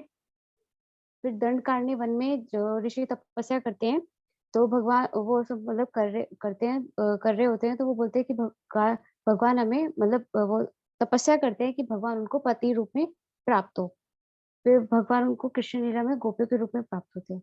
फिर वैसे सर्वप्रथम तो यही कारण होता है कि भगवान अपने भक्तों के आनंद देने के लिए आते हैं और युग धर्म की स्थापना के लिए भी आते हैं। फिर अब हम जानेंगे, जब भगवान वहाँ पे गर्भगृह में प्रकट होते हैं, मथुरा में प्रकट होते हैं, तो फिर वहां से वासुदेव जी जब भगवान को लेकर आते हैं, मतलब टोकरी में उठा के जब लेकर आते हैं, तो बाहर बहुत सुंदर सूर्य का प्रकाश हो जाता है। मतलब अंधकार में भी इतना सूर्य का प्रकाश हो जाता है कि बहुत दिन सा निकल जाता है। उसका सुंदर वर्णन आपको चैतन्य चरितामृत में भी दिया गया है। और फिर जब भगवान उनको लेकर आते हैं, तो जब लेकर आते हैं तो जो शेषनाग होते हैं, तो उस टाइम पे बहुत ज्यादा वर्षा हो रही होती है, बहुत हैवी। तो जो शेषनाग जी होते हैं वो अपना फन फैला लेते हैं, फन अपने उस टोकरी के ऊपर रख लेते हैं। तो फिर जब यमुना जी पार करने का समय आता है, तो यमुना जी वासुदेव जी को रास्ता दे देती है, जैसे राम सेतु के वक्त जब भगवान राम जी को समुद्र रास्ता देते हैं, ठीक वैसे ही। और फिर जब रास्ता देते हैं तो ऐसे करके वासुदेव जी गोकुल पहुंचते हैं। अब हम ब्रज का श्रवण करेंगे, ब्रज में क्या उत्सव चल रहा था कृष्ण जी के आने का। फिर ब्रज में 1 महीना पहले ही उत्सव मनना शुरू हो गया था कि कभी भी हो सकता है। तो ब्रज में ब्रज में नंद बाबा की जो बहन है, जिनको हम सुनंदा बुआ के नाम से संबोधित करेंगे, सुनंदा बुआ भी 1 महीना पहले आ जाती है कि भाभी की हेल्प हो जाए। और उस वक्त क्या था कि जो ब्रजवासी थे, एक जना जागकर रात को जागता था, ताकि जैसे केयर टेकिंग होती है वैसे। फिर धीरे धीरे क्या हुआ कि 2-3 लोग जागते थे रात को 2-3 घंटे के लिए, 2-3 घंटा जागकर सब ध्यान रखते थे। फिर जब एकदम से क्या हुआ कि रात को जब सुनंदा बुआ की टर्न आती है, तो एकदम से घोर अंधेरी आ जाती है। घोर अंधेरी आने की वजह से सबको नींद आ जाती है। तो सुनंदा बुआ और जितने भी ब्रजवासी होते हैं जो वहाँ पे उस वक्त कीर्तन मतलब उत्सव कर रहे होते हैं, कीर्तन, तो वो सब सो जाते हैं। फिर वहाँ पे फिर रैंडमली वासुदेव जी आते हैं। वासुदेव जी आके फिर वासुदेव जी अंदर जाते हैं। तो वहाँ पे क्या होता है कि अब यहाँ पे एक लॉजिक मिलेगा कि यशोदा मैया को यहाँ पे 2 बच्चे होते हैं, एक बॉय और मतलब एक लड़का होता है, एक लड़की होती है। अब जो वो लड़का होता है ना, वो किसी को नहीं दिखता, इवन वासुदेव जी को भी नहीं दिखता। तो फिर जब वासुदेव जी वहाँ पे आते हैं, तो उस बच्चे जो कृष्ण जी भगवान को जब वहाँ पे लेटाते बिस्तर पर, तो वो जो यशोदा मैया का जो यशोदा मैया ने जिन बच्चे को जन्म दिया, वो बच्चा और जो वासुदेव जी जो बच्चा लेकर आते हैं, वो एक हो जाता है। और फिर यहाँ से हमें एक चीज ये क्लियर होती है कि भगवान का जन्म गोकुल में हुआ, मथुरा में प्रकट हुए। फिर जो योग माया होती है, जो कन्या का रूप धारण करके आती है, फिर वासुदेव जी उस कन्या को उठाकर ले जाते हैं वापस मथुरा। अब जो सुनंदा बुआ होती है, वो एकदम से उनकी आंख खुलती है। फिर वो देखते हैं कि बच्ची की किलकारी सुनाई देती है। फिर वो एकदम से बाहर आके हर्ष उल्लास के साथ बताती है कि नंद के आनंद भयो है, यशोदा ने लाला को जन्म दियो है। सारे ब्रजवासी जितने होते हैं, सब ब्रज में हर्ष उल्लास के साथ बोलते हैं कि नंद के आनंद भयो, जय कन्हैया लाल की। इस प्रकार मैं अपनी वाणी को विश्राम देती हूँ। वांछा कल्पतरुभ्यश्च कृपा सिंधु भ्रंश पतितन। हरे कृष्णा। कोई त्रुटि हुई हो तो क्षमा करना। हरे कृष्णा बेटा, बहुत बहुत सुंदर तुमने कृष्ण जन्म लीला सुनाई। यहाँ से हमें एक बात समझनी चाहिए कि जैसा छवि ने बताया कि द्रोण और धरा जो हैं, उन्होंने नंद बाबा और यशोदा मैया बने, और कृष्ण और सुतपा वसुदेव और देवकी बने। तो कृष्ण और सुतपा ने क्या वरदान मांगा था कि हमें कृष्ण जैसा बेटा मिले, मतलब भगवान मिले, है ना। और द्रोण और धरा ने क्या वरदान मांगा था? आप सबको मेरी आवाज आ रही है ना? जी दीदी आ रही है। जी दीदी आ रही है। से। और द्रोण और धरा ने क्या वरदान मांगा था कि हमें वात्सल्य प्रेम मिले। तो हमें भी भगवान से कुछ मांगते हुए समझदारी से काम लेना चाहिए। भगवान हमें मिल जाए, भगवान के हमें दर्शन हो जाए, ये हमारा भक्ति का उद्देश्य नहीं होना चाहिए, क्योंकि भगवान तो कंस को भी मिले थे, तो भगवान सामने भी आ गए, हमारे हृदय में सेवा वृत्ति ना हुई, हमारे हृदय में उनके प्रति प्रेम ही नहीं हुआ, तो हम तो उन्हें साधारण बालक समझ लेंगे, जैसे कंस कहता था ग्वाला है ये तो, है ना। लेकिन हमें यदि उनके प्रति सेवा वृत्ति हमारे हृदय में आई, प्रीति आई, तो हम उनकी कुछ सेवा करेंगे। तो भगवान हमारे भजन के उद्देश्य, प्रयोजन जिसे कहते हैं वो नहीं है, भगवान का प्रेम हमारा प्रयोजन होना चाहिए भक्ति का। तो यहाँ से हमें ये सीखना चाहिए। और दूसरा जो छवि ने बताया कि भगवान का जन्म हुआ गोकुल में और प्रकट हुए मथुरा में। ये जो है, अभी तक आपने यही सुना होगा कि मथुरा जन्मभूमि का मंदिर है ना, वहाँ पे सब जन्म हुआ है। लेकिन हमारे गुरुदेव ने शास्त्रों के प्रमाण द्वारा ये सिद्ध किया कि मथुरा में भगवान प्रकट हुए थे, और जन्म जो माता के गर्भ से जैसे एक साधारण बालक लेता है, जन्म की लीला भगवान ने गोकुल में की थी। और जो मथुरा से कृष्ण गए, वो कृष्ण और गोकुल के कृष्ण मिलकर एक हो गए। और जब अक्रूर जी वापस लेने आए थे कृष्ण को मथुरा, तो वो फिर ब्रज वाले कृष्ण वहीं रह गए और मथुरा वाले कृष्ण ही मथुरा गए और द्वारका गए। ये बहुत गूढ़ गूढ़ रहस्य की बातें हैं जो कोई रसिक वैष्णव ही हमें सिखा सकता है। अपनी बुद्धि से जब हम शास्त्र पढ़ेंगे तो ये भाव हमें समझ ही नहीं आएंगे। इसीलिए शास्त्र के साथ साधु की भी जरूरत है, क्योंकि जिस तरह से टीचर की जरूरत होती है ना बुक के साथ, इसी तरह भक्ति राज्य में भी साधु की बहुत जरूरत है, जो हमें पीछे के गूढ़ रहस्य बताते हैं। हरि बोल। बेटा तुमने बहुत अच्छा बताया। अभी हमारे साथ आगे कौन है? हरे कृष्णा मैया। नेक्स्ट हमारे साथ वैभव प्रभु जी। वैभव प्रभु जी पूतनावत।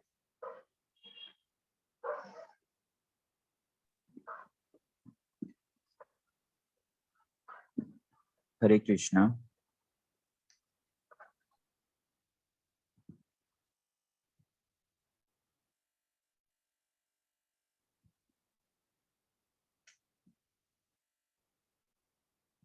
हरे कृष्णा माता जी, क्या मेरी वॉइस सभी हरे को कृष्णा प्रभु जी। clearly सुनाई? जी आपकी आवाज आ रही है, आप स्टार्ट कर सकते हैं प्रभु जी। माता जी, मैं स्क्रीन शेयर कर कुछ फोटोग्राफ्स दिखा सकता हूँ इस लीला की? जी प्रभु जी, बिल्कुल। जी, मैं बस वो अभी फोटोग्राफ्स ओपन करता हूँ।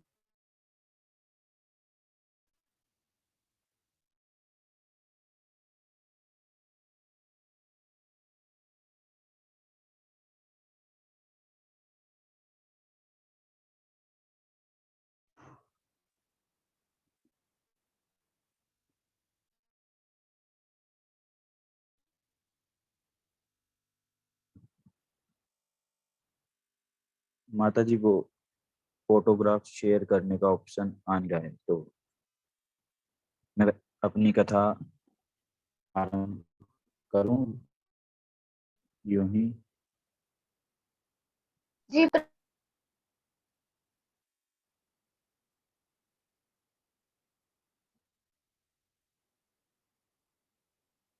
हरे कृष्णा वैभव प्रभु, अब आप स्क्रीन शेयर कर सकते हो। आपको बहुत सुना। जी माता, थैंक। हरे कृष्णा। आप सभी माता जी और सभी प्रभु जी को मेरी तरफ से प्रणाम। और आज मैं आप पूतना वध की लीला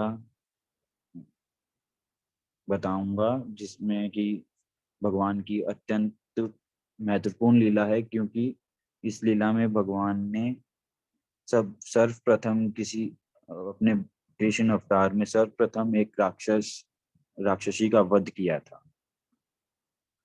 हरे कृष्णा कृष्णा कृष्णा हरे हरे, हरे राम राम राम हरे हरे।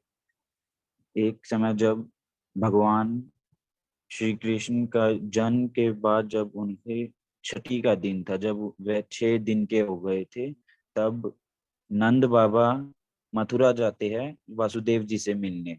तब जब उनसे भेंट करते हैं और जब वे वापस आ रहे होते हैं, तब वासुदेव जी उन्हें बताते हैं कि कंस ने एक कोई षड्यंत्र रचा है और गोकुल में किसी राक्षस या राक्षसी को भेजा है।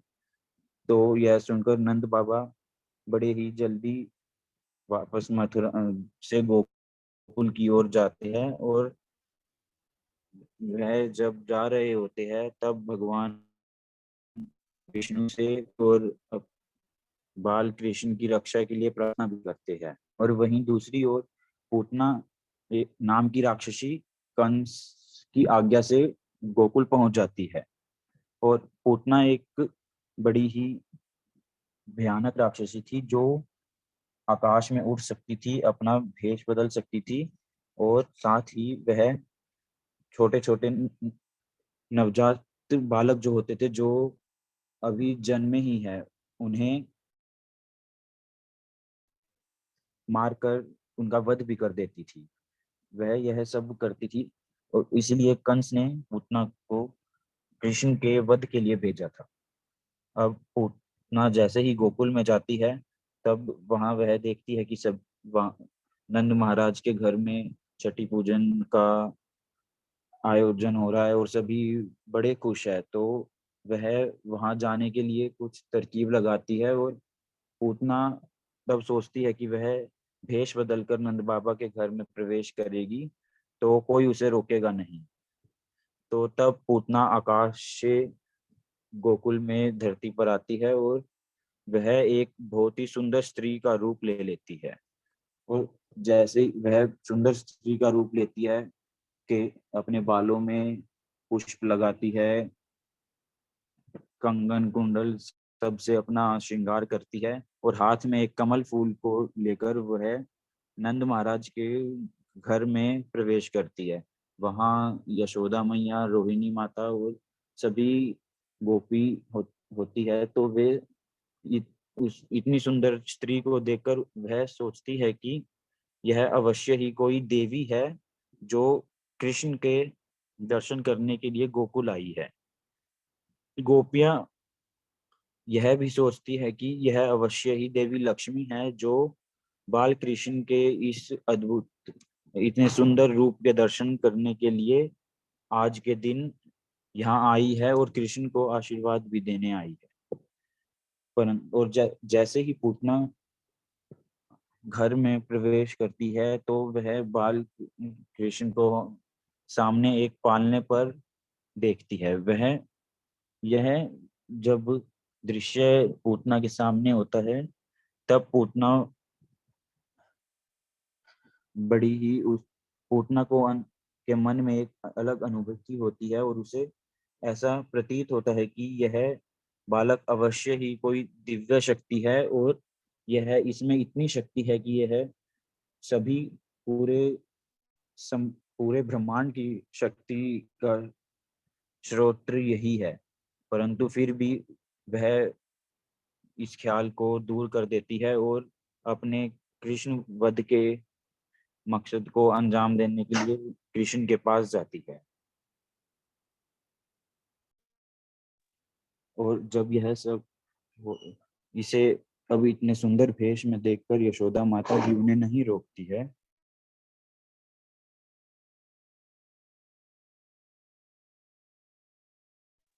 जब यह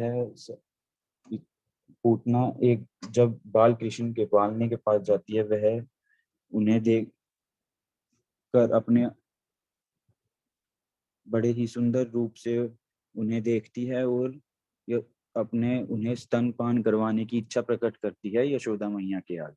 अब यशोदा मैया भी बड़ी प्रसन्न है कि कोई स्वर्ग से देवी स्वयं आई है जो कि कृष्ण को आशीर्वाद देने तथा उसे भेंट करने के लिए आई है। तो वह उन्हें रोकती नहीं है और आज्ञा दे देती है।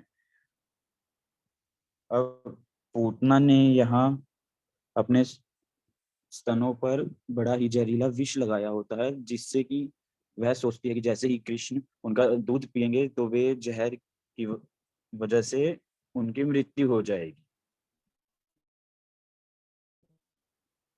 पर जैसे ही वह कृष्ण को के नजदीक जाती है को देखकर अपनी आंखें बंद कर लेते हैं। यह लीला भी बहुत ही महत्वपूर्ण है। यहाँ पर भगवान अपनी आंखें बंद कर लेते हैं, इसका कई रीजन हो सकते हैं। जैसे कि कोई कहता है, एक यह हो सकता है कि कोई कहता है कि भगवान ने आंखें इसलिए बंद की कि ताकि वह उसका चेहरा ना देखे जो उन्हें वध करने आया है, या अन्य कोई भी कारण हो सकते हैं। परंतु जो प्रमुख कारण है वह यह है कि पूतना पहली राक्षसी थी, या पहले ऐसी असुरी शक्ति थी जिसका कृष्ण वध करने जा रहे थे, और वह एक स्त्री भी थी। और वैदिक शास्त्रों के अकॉर्डिंग किसी भी स्त्री का वध करना उचित नहीं है, तो इसीलिए कृष्ण ने अपनी आंखें बंद कर ली थी, क्योंकि पूतना का वध करना भी बहुत जरूरी था, ताकि वह आगे किसी नवजात शिशु की मृत्यु का कारण ना बने। अब जैसे ही पूतना बाल कृष्ण को गोद में उठाती है और उन्हें दूध पिलाने लगती है, वह बेशक कृष्ण को मारने और उनकी मृत्यु का कारण बनने की मकसद से वहां आई है, पर हमारे भगवान कृष्ण बाल गोपाल इतने दयालु है कि उन्होंने पूतना की और कोई कमी न देखी, बल्कि यह देखा कि वह उन्हें मातृ भाव से दूध पिलाना चाह रही है, और इसीलिए उन्होंने पूतना को अपनी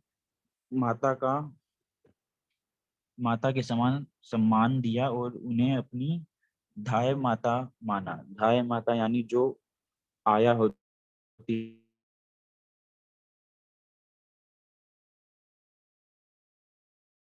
है, हमारी देखभाल पोषण भी करते, वह भगवान कृष्ण उनका दूध पीना शुरू करते हैं।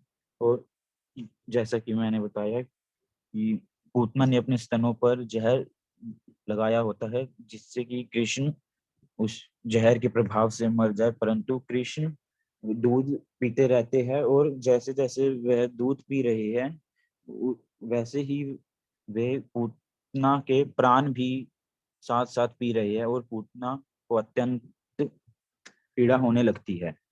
और इस पीड़ा के अनुभव से पूतना बड़ी ही बेचैन हो जाती है, और वह यहाँ वहां भागने लगती है। वह और यह देखकर सभी गोपी या डर जाती है। माता यशोदा और माता रोहिणी भी बड़ी ही चिंता में आ जाती है कि ये क्या हुआ, यह क्या हुआ। और पूतना, मुझे छोड़ दो कृष्ण, मुझे जाने दो कृष्ण, यह क्या कर रहे हो, ऐसा ऐसा कर कर बड़ी ही तेज यहाँ वहां भागती है और बहुत जोर जोर से चिल्लाती है। यह देखकर रोहिणी माता और यशोदा मैया भी चिंता में पड़ जाते हैं, और जैसे ही वह भागती है, यशोदा मैया और अन्य गोपियां उनके पास भी आती है कारण पूछने की क्या हुआ और वह ऐसे क्यों चिल्ला रही है।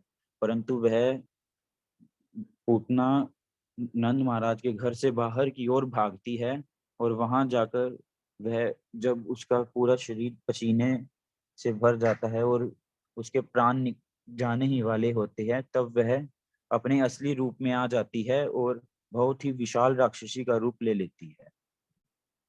अब यह देखकर सभी गोकुलवासी बड़े ही भयभीत हो जाते हैं, और वहां कृष्ण पूतना के प्राण हर लेते हैं और पूतना का वध करते हैं, उसका दूध पीते पीते ही। और जैसे ही पूतना का वध होता है, वह बड़े ही तेज गति से धरती पे गिरती है, जिसकी वजह से बहुत ज्यादा कंपन होता है। पूरे गोकुल में एक कंपन हो जाता है कि मानो कोई बहुत ही भारी और बड़ा सामान कोई जैसे नीचे गिरा हो।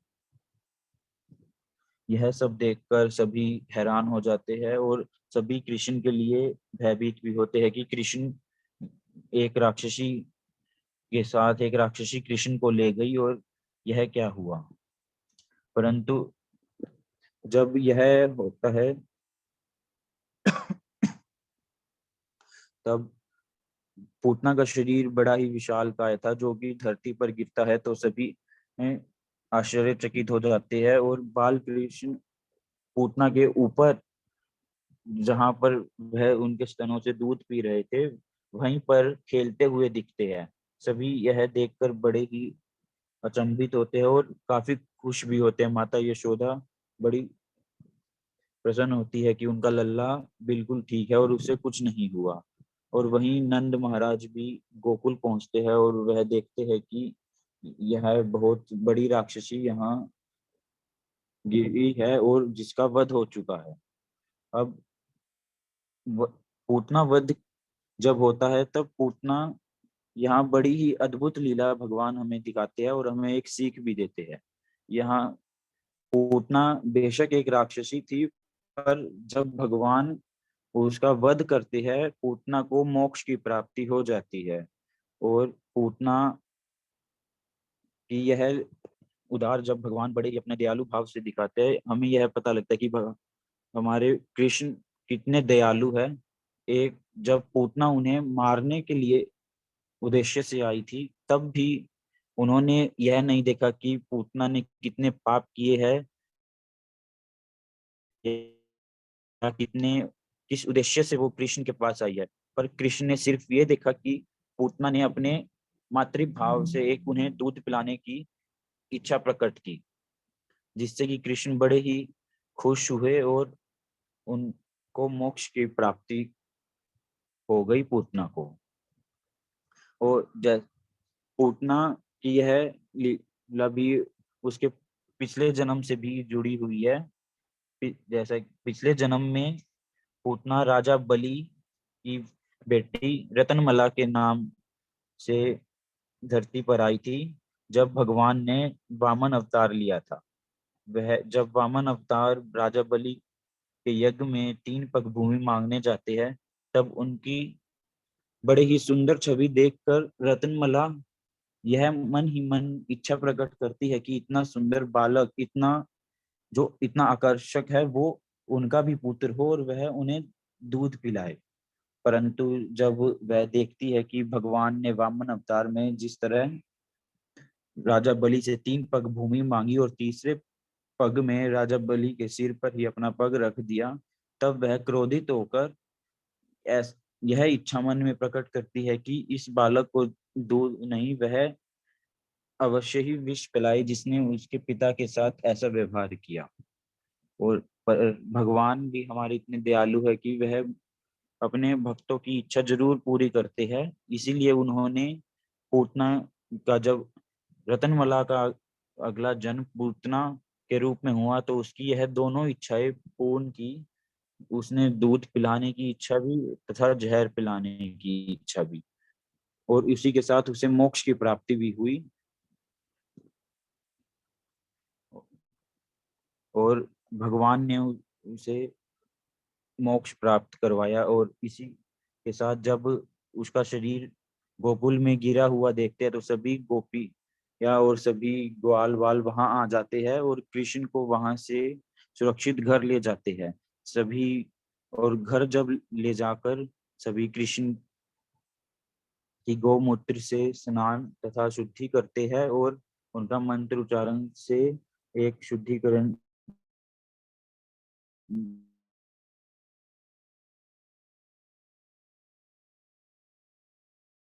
भविष्य में कोई भी हानि ना आए, कोई भी संकट उन पर ना आए।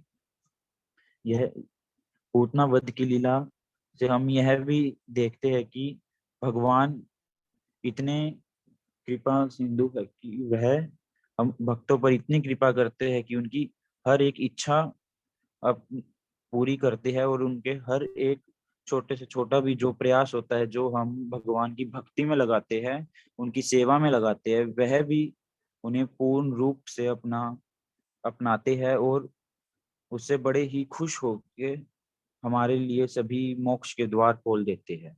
पूतना वध की लीला बड़ी ही महत्वपूर्ण है, जैसा कि यह क्योंकि पहली लीला थी जो भगवान ने किसी राक्षस या राक्षसी के वध से शुरू की थी, और इसके बाद भगवान ने आने वाले और राक्षसों का और मुश्किलों का सभी का संहार किया। हरे कृष्णा। हरे कृष्णा बेटा वैभव, देखिए बहुत अच्छा प्रयास किया आपने। आगे और अच्छे से प्रयास करना इसी तरह से। भगवान की लीला कथा सुनने से, बोलने से हमारी ही वाणी पवित्र होती है ना। तो ये सेवा करनी चाहिए। थैंक यू माता जी, और अगर मुझसे कोई त्रुटि हुई हो तो उसके लिए मैं क्षमा चाहूंगा। कोई बात नहीं। आपने मुझे पता है ये जो है कॉलेज में पढ़ते हैं, ये स्टूडेंट हैं, और कल तक इनके एग्जाम थे। सिर्फ आज का दिन इन्हें मिला था और एक दिन में इन्होंने इतने अच्छे से तैयारी करी और बोला, उसके लिए हरी बोल देता आपको। अभी हमारे साथ हैं व्यंजना दीदी, जो हमें एक कीर्तन सुनाएंगी।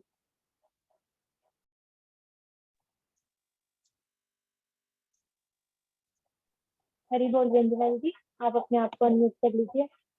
जी दीदी, हरे कृष्णा दीदी, दंडवत प्रणाम सभी को।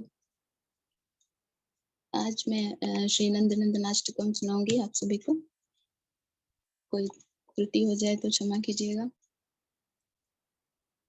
सुचारुवक्त्रमण्डलं सुकर्णरत्नकुण्डलम्, सुचारुवक्त्रमण्डलं सुकर्णरत्नकुण्डलं, सुचर्चिताङ्गचन्दनं नमामि नन्दनन्दनम्, नमामि नन्दनन्दनं, नमामि नन्दनन्दनं, नमामि नन्दनन्दनं, नमामि नन्दनन्दनम्। सुदीर्घनेत्रपङ्कजं शिखे शिखण्डमूर्धजम्, अनङ्गकोटिमोहनं नमामि नन्दनन्दनम्। सुनासिकाग्रमौक्तिकं स्वच्छन्ददन्तपङ्क्तिकं, नवाम्बुदाङ्गचेक्कनं नमामि नन्दनन्दनम्, नमामि नन्दनन्दनं, नमामि नन्दनन्दनं, नमामि नन्दनन्दनं, नमामि नन्दनन्दनम्। करेण वेणुरञ्जितं गतिकरीन्द्रगञ्जितं, दुकूलपीतशोभनं नमामि नन्दनन्दनम्। त्रिभङ्गदेहसुन्दरं नखद्युति सुधाकरम्, अमूल्यरत्नभूषणं नमामि नन्दनन्दनम्, नमामि नन्दनन्दनं, नमामि नन्दनन्दनं, नमामि नन्दनन्दनं, नमामि नन्दनन्दनम्। सुगन्ध अङ्गसौरभ मुरोविराजिकौस्तुभं, स्फुरक्षिवत्सलाक्षणं नमामि नन्दनन्दनम्। वृन्दावनसुनागरं विलासनुगवाससं, सुरेन्द्रगर्वमोचनं नमामि नन्दनन्दनम्, नमामि नन्दनन्दनं, नमामि नन्दनन्दनं, नमामि नन्दनन्दनं, नमामि नन्दनन्दनम्। व्रजाङ्गनासुनायकं सदा सुखप्रदायकं, जगन्मना प्रलोभनं नमामि नन्दनन्दनम्। श्रीनन्दनन्दनाष्टकं पठेद् य श्रद्धयान्विता, तरेद्भवाब्धिदुस्तरं लभेतदङ्घ्रियुग्मकम् नमामि नन्दनन्दनं नमामि नन्दनन्दनं नमामि नन्दनन्दनं नमामि नन्दनन्दनं। हरे कृष्ण। हरे कृष्णा। बहुत सुंदर आपने नंदाष्टकम सुनाया। इसमें जो है पूरा ठाकुर जी का रूप का वर्णन किया है, ठाकुर जी का कैसा स्वरूप है और उनका एक एक अंग के बारे में व्याख्या की गई है। सुदीर्घ नेत्र पंकजम, उनकी आंखें जो हैं बड़ी बड़ी हैं और कमल के समान है। ऐसे भगवान को नमामि नंद नंदन, ऐसे नंद के नंदन को मैं प्रणाम करता हूँ। तो यहाँ पर हमें समझना चाहिए कि एक तो भगवान निराकार नहीं है, भगवान साकार है। हमें नहीं दिखाई दे रहे, ये हमारी कमी है, लेकिन भगवान है और बहुत सुंदर स्वरूप के साथ है। और जिन लोगों ने देखा है उन लोगों से सुनकर कानों से हमें दर्शन करने की चेष्टा करनी चाहिए। तो ये जो सुंदर अष्टकम जिन्होंने लिखा है, उन्होंने भगवान के साक्षात दर्शन करके उनके स्वरूप का व्याख्यान किया है इसमें। तो हमें इसी को गाते गाते, सुनते सुनते हमें दर्शन करने की चेष्टा करनी चाहिए। और दूसरा, भगवान और भगवान के परिकर भी हैं, ब्रजवासी भी हैं। भगवान अकेले नहीं है, नंद नंदन है। भगवान को सबसे ज्यादा प्रसन्नता होती है जब उनको किसी अपने जन के साथ संबंध जोड़ के बुलाया जाए। भगवान को कृष्ण बोलो, इतना ज्यादा आनंद नहीं मिलेगा। जब उन्हें नंद नंदन बोलो तो उन्हें ये समझ आएगा कि अरे ये मेरे बाबा को भी जानता है और इसे ये भी पता है कि मैं नंद बाबा का छोरा हूँ। तो उन्हें और अधिक आनंद आएगा।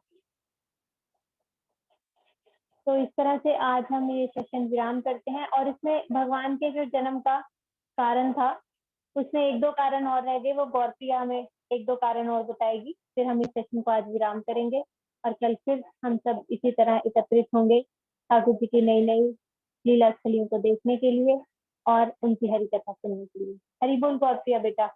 और कौन कौन से कारण रह गए भगवान जन्म के, आप थोड़ा सा और हरे बता दें। कृष्णा। हाँ जी, हरे कृष्णा मैया। एक कारण तो ये रह गया था कि जो दंडकारण्य में ऋषि रामचंद्र जी के समय में दंडकारण्य में कुछ ऋषि गोपाल मंत्र से भगवान श्री राधा कृष्ण जी की आराधना कर रहे थे। तो जब वो आराधना कर रहे थे, वो गोपाल मंत्र बोल रहे थे, परंतु गुरुदेव ऐसा बताते कि अभी उनका गोपाल मंत्र जो हाईएस्ट लेवल वाला स्ट्रॉन्ग होता है वो नहीं था। तो जैसे उन्होंने रामचंद्र जी को देखा तो रामचंद्र जी ने उनको बोला कि जब मैं अगले जन्म में कृष्ण के अवतार में आऊंगा, तब आप लोग गोपी रूप में मेरे साथ मेरी लीला में होंगे। पर क्योंकि अभी उनका गोपाल मंत्र इतना स्ट्रॉन्ग नहीं था, तो उनको पहले कात्यायनी व्रत रखना पड़ा था। जैसे हम सुनते हैं जब वस्त्रहरण लीला आती है, तो उनको पहले कात्यायनी व्रत रखना पड़ा था और फिर उनको रास में वो स्थान प्राप्त हुआ था। एक और कारण आता है, जब जनकपुर में श्री रामचंद्र जी आए थे सीता जी के वो उसके लिए जो स्वयंवर हुआ था, जनकपुर में आए थे। तो जब वो नीचे उतर रहे थे तो वहाँ की जो राजकुमारियां थी, उन्होंने राम जी को देखा तो राम जी उनको बहुत सुंदर लगे। पर क्योंकि राम जी मर्यादा पुरुषोत्तम में सिर्फ एक पत्नी स्वीकार करते हैं, तो उनको भी राम जी ने मन ही मन ये बोला था कि तुम भी अगले जन्म में जब मैं कृष्ण के स्वयं कृष्ण भगवान के उसमें आऊंगा, तब भी तुम एज गोपी के उस गर्भ से जन्म लोगी। दूसरा कारण। तीसरा कारण एक और ये था कि जब रामचंद्र जी और सीता जी की विरह लीला थी, तो सीता जी उनके साथ नहीं थी। तो रामचंद्र जी ऋषि वशिष्ठ जी से ये बोलते हैं कि मुझे अश्वमेघ यज्ञ करना है। तो वशिष्ठ जी बोलते हैं कि तुम पत्नी के बिना यज्ञ नहीं कर सकते, या तो तुम दूसरा विवाह करो, जो रामचंद्र जी कभी करने वाले नहीं थे।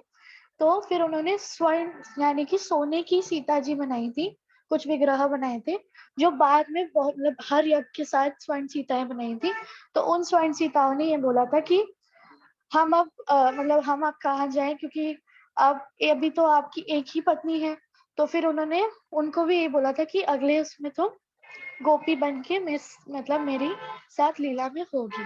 और चौथा कारण ये था कि जितनी भी श्रुतियां, उपनिषद, ये सारे थे, इन्होंने भी गोपाल मंत्र से भगवान का आराधना की थी। तो ये उपनिषद चारों गोपियां बनी थी रासलीला में। ये 4 कारण और थे जो मैंने यहाँ पे बताए। हरे कृष्णा। हरे कृष्ण बेटा। हाँ बिल्कुल, भगवान के अनेकों कारण होते हैं आने के, और इनमें से सबसे मुख्य जो कारण है वो है भक्तों को आनंद देना, भक्तों को सुख देना। तो इसमें कोई पूछता है कि क्या भक्त दुखी होते हैं? भक्त तो वही है जो हमेशा सुखी रहता है। तो भक्तों को आनंद देना मतलब क्या? तो बोले भक्तों को आनंद देना मतलब उन भक्तों को जो विरह रूपी अग्नि में जल रहे हैं, भगवान के विरह में जो रो रहे हैं, उनको अपना दर्शन देकर उनको शांत करना, उनको आनंद देना। तो 5000 साल पहले भगवान आए, तो उस समय जितने भी जीव थे उन्होंने भगवान के साक्षात दर्शन किए, उनको आनंद की अनुभूति हुई। और आज हम वही लीलाएं सुन रहे हैं और हम भी आनंद की अनुभूति कर रहे हैं। तो भगवान ऐसे बद्ध जीवों को अपनी ओर आकृष्ट करने के लिए, यदि ये लीलाएं ना हुई होती, हम आज क्या कथा कर रहे होते, क्या सुन रहे होते, क्या बोल रहे होते? हमें पता ही नहीं होता कि भगवान कृष्ण कैसी कैसी लीलाएं करते हैं। हमारा हृदय उनकी तरफ आकृष्ट कैसे होता जब वो यहाँ पर आए, उन्होंने लीला करी। पूतनावध लीला में कितना भगवान का वात्सल्य भाव दिखता है कि भगवान कितने करुणा वरुणालय हैं। जो उन्हें मारने आया उनको भी मातृ गति दी, धात्री की गति दी। तो ये सब लीलाएं सुनकर हमारा हृदय भी भगवान की तरफ आकृष्ट होता है, इसलिए भगवान ये सब लीलाएं करते हैं। और भगवान जन्म लेते हैं, अजन्मा होकर भी जन्म लेते हैं। हरि बोल। आज हम इस सेशन को यहीं से विराम करते हैं, कल फिर दोबारा हम एकत्रित होंगे। हरे कृष्ण आप सभी को।